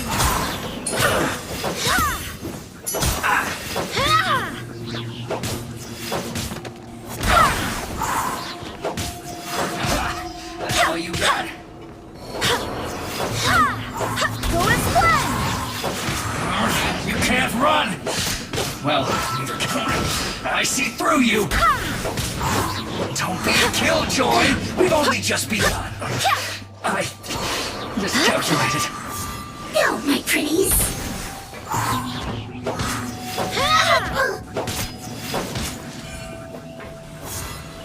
Go as one.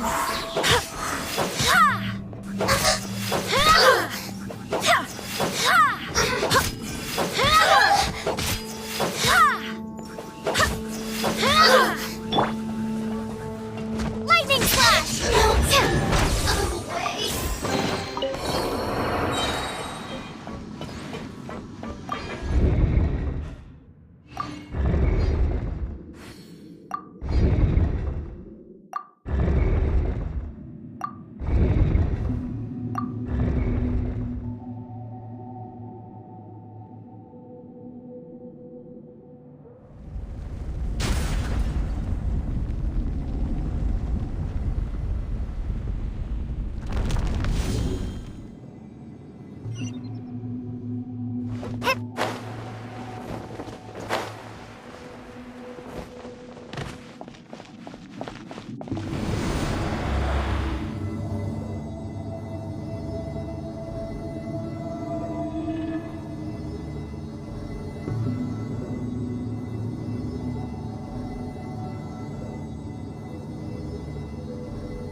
Looking at its operational status, we must prepare for the worst. The god they wanted to create is likely close to completion or already completed. Oh no, what should we do? Paimon can't imagine how hard it would be to fight against a Fatui Harbinger with a gnosis. Are you nervous, Paimon? If you really want to know, of course Paimon's nervous. Aren't you too, Nahida? Yes, I am. This is probably the first time I faced with a calamity of this degree since my birth. I feel not just nervous, but curious as well. Curious? Curious about what? Curious about our fate. To me, everything we perceive in this world, everything we learn, and everything that happens to us is considered knowledge. And if it's a form of knowledge, then it can be understood. However, only fate is about that which has yet to occur, so it has always drawn my curiosity. So to me, fate is the ultimate knowledge. That's also why I love observing humans and all the things that happen to them. It all brings me great satisfaction. And now, at long last, I'm not just an observer anymore. I will personally experience my own fate with you by my side. Isn't this such a wonderfully exciting thing? Ah, so that's what you mean. Paimon thinks she understands what you're feeling. Agreed. Okay, let's continue on. I can sense his aura from here.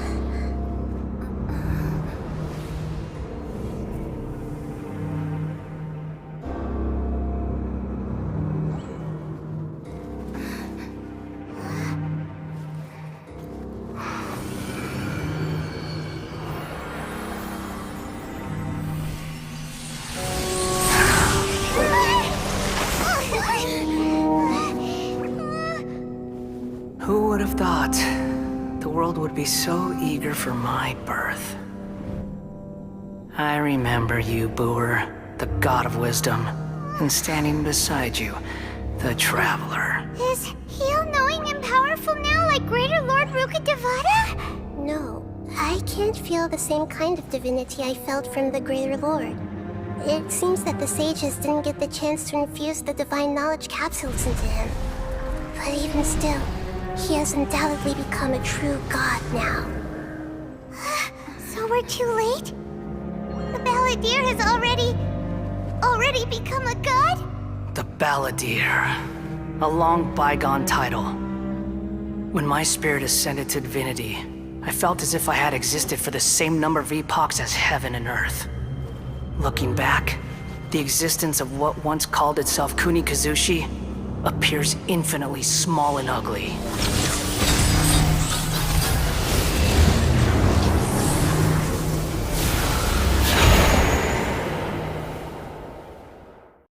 This imposing aura, it really feels like the gods! A body that capitalizes on the Balladeer's original construction as a mechanical puppet, with the Gnosis serving as a constant power supply.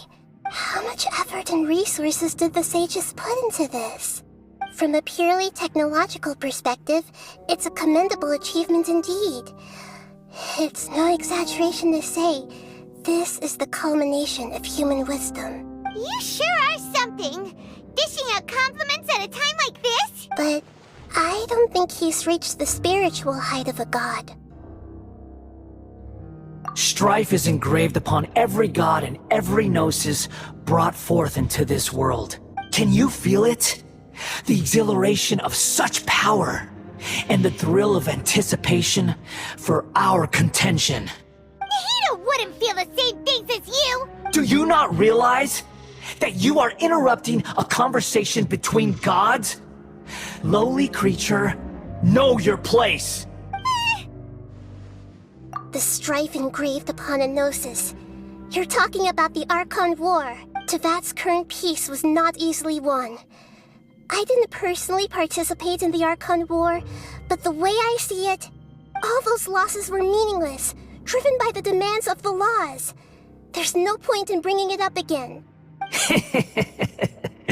Is that so? Yet I am deeply disappointed that I was never allowed the fortuity to personally participate in the Archon War. This is a first.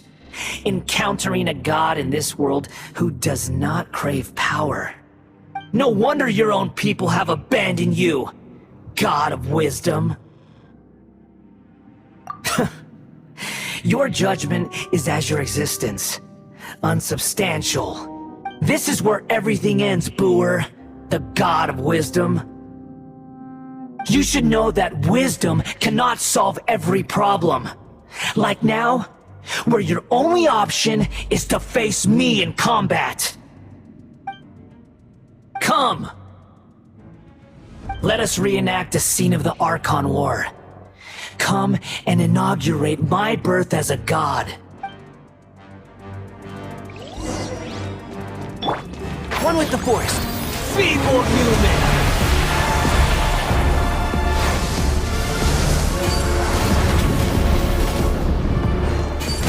One thing after another! Can't see? Insignificant pest!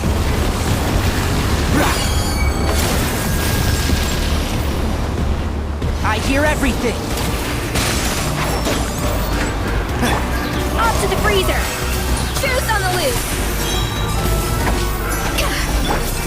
Thunderclap! At my command, you shall fall!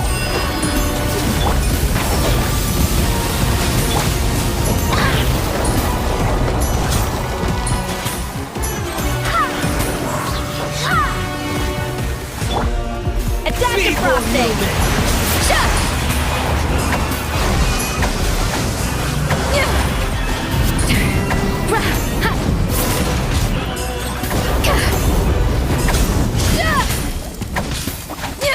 A little amuse boost!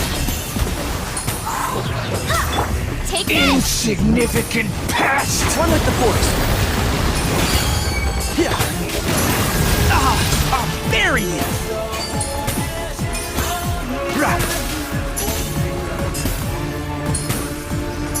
Enshroud! My endless cycle begins! Up to the freezer! A burst of flavor!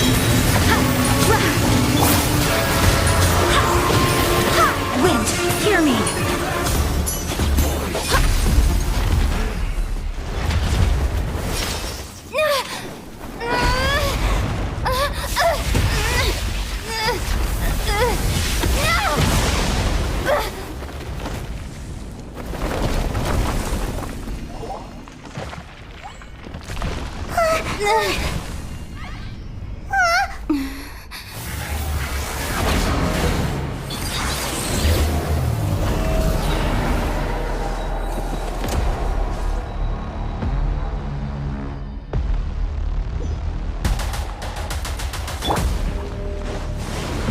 Tremble! Rot to the core! A little amuse bouche! Burn to oblivion!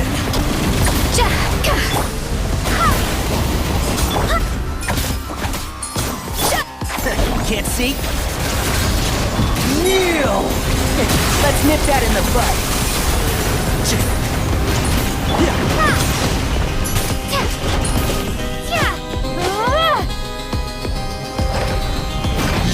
Filth! Up to the freezer!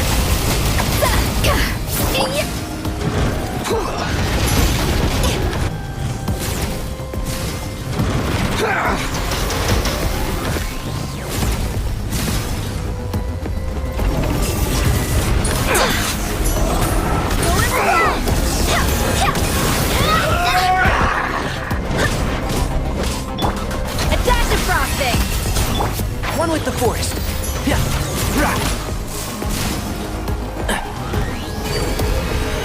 Reality is pain!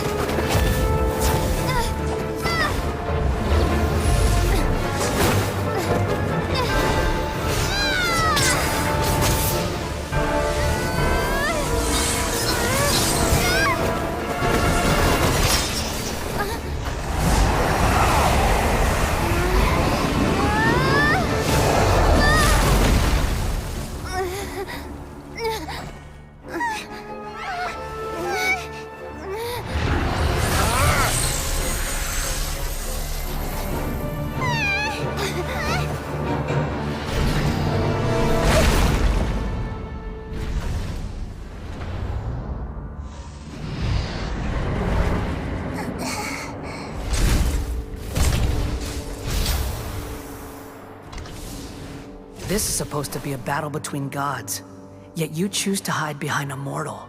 And now, you're acting like you'd sacrifice yourself for a human. Are you having fun proving a false sense of heroism to yourself, Boor?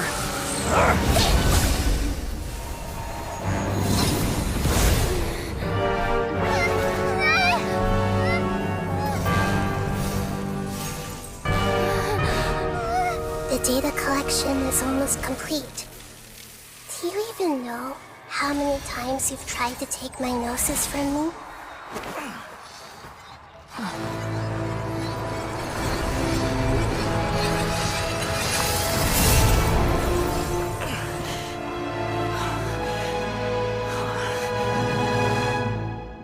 We just concluded the 168th loop. Did you know that in the effort to create you, the people of Sumeru were forced to live through the exact same number of Sabzeruz festivals and Samsara cycles? The power of dreams. When did you use it on me?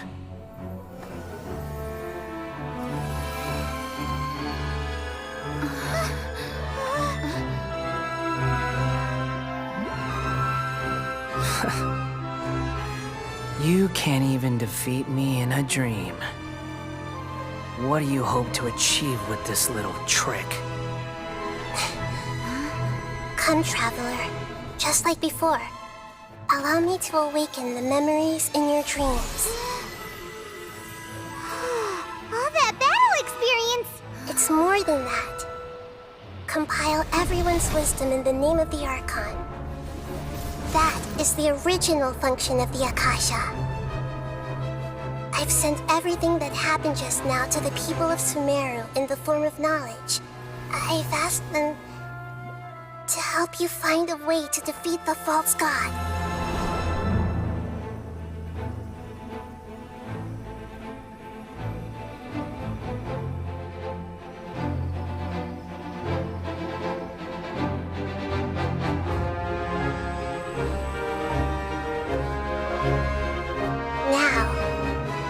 Sumeru's wisdom is at your disposal.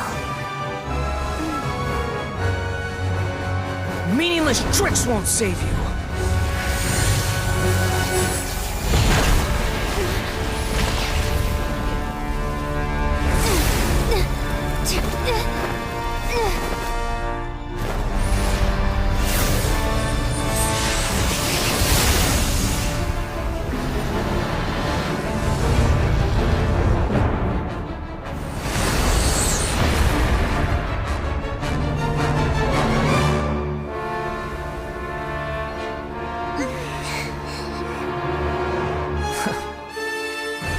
Are you done with your tricks? Can I finally take this as a real battle between gods?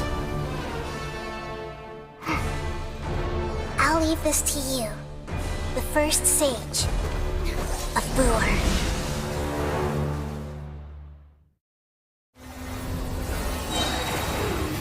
A thousand eons, mine to dominate!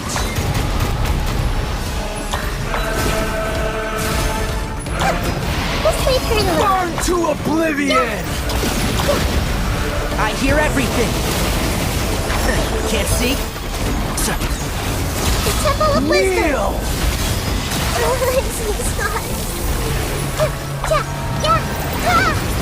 Grow, grow, grow!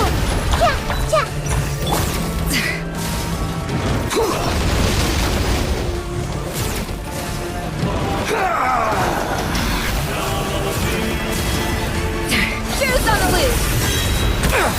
Show no... a little loose! Barbados, guide us! Go as one!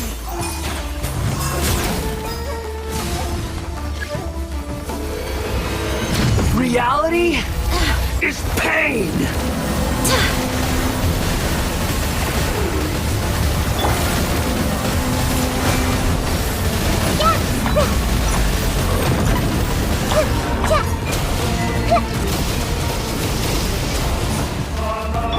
Good riddance, cruel world.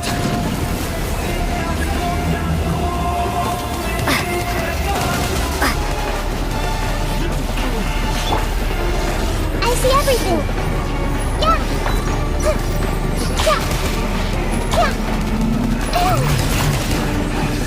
Everyone hold hands.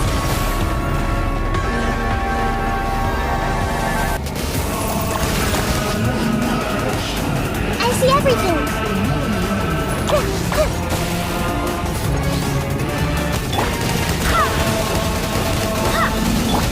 And Shroud, who do you think you are? Commit to memory. Your new god awakens! Lasts forever. Now, your eyes have been opened.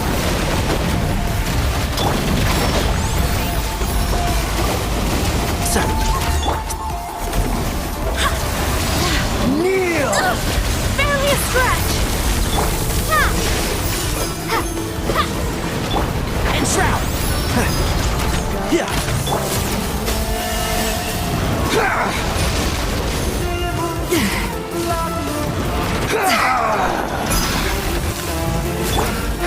Can't see? Tremble!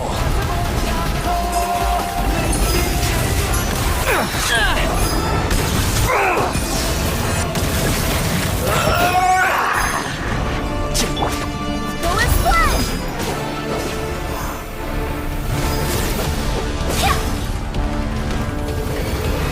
Reality is pain!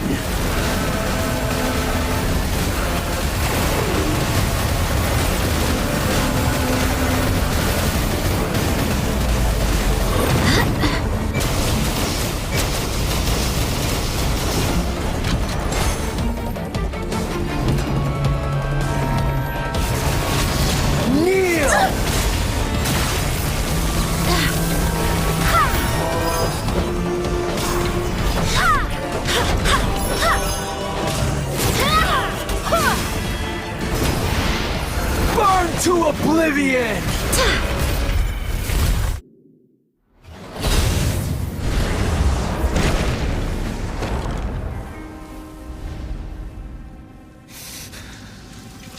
Humans. Filthy humans.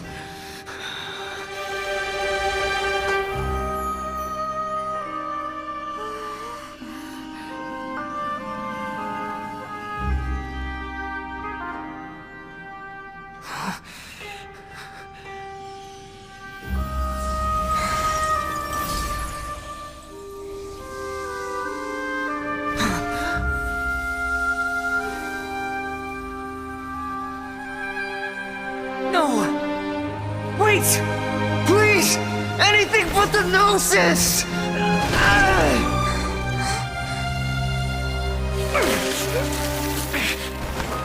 That's mine! Don't even try! I'll never go back!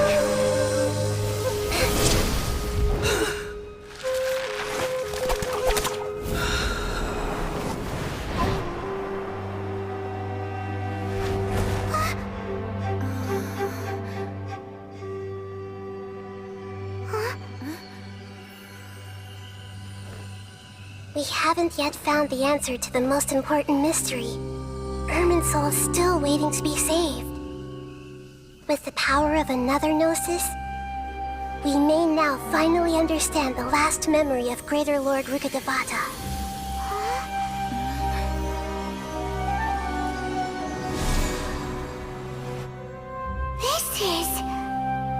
That's right.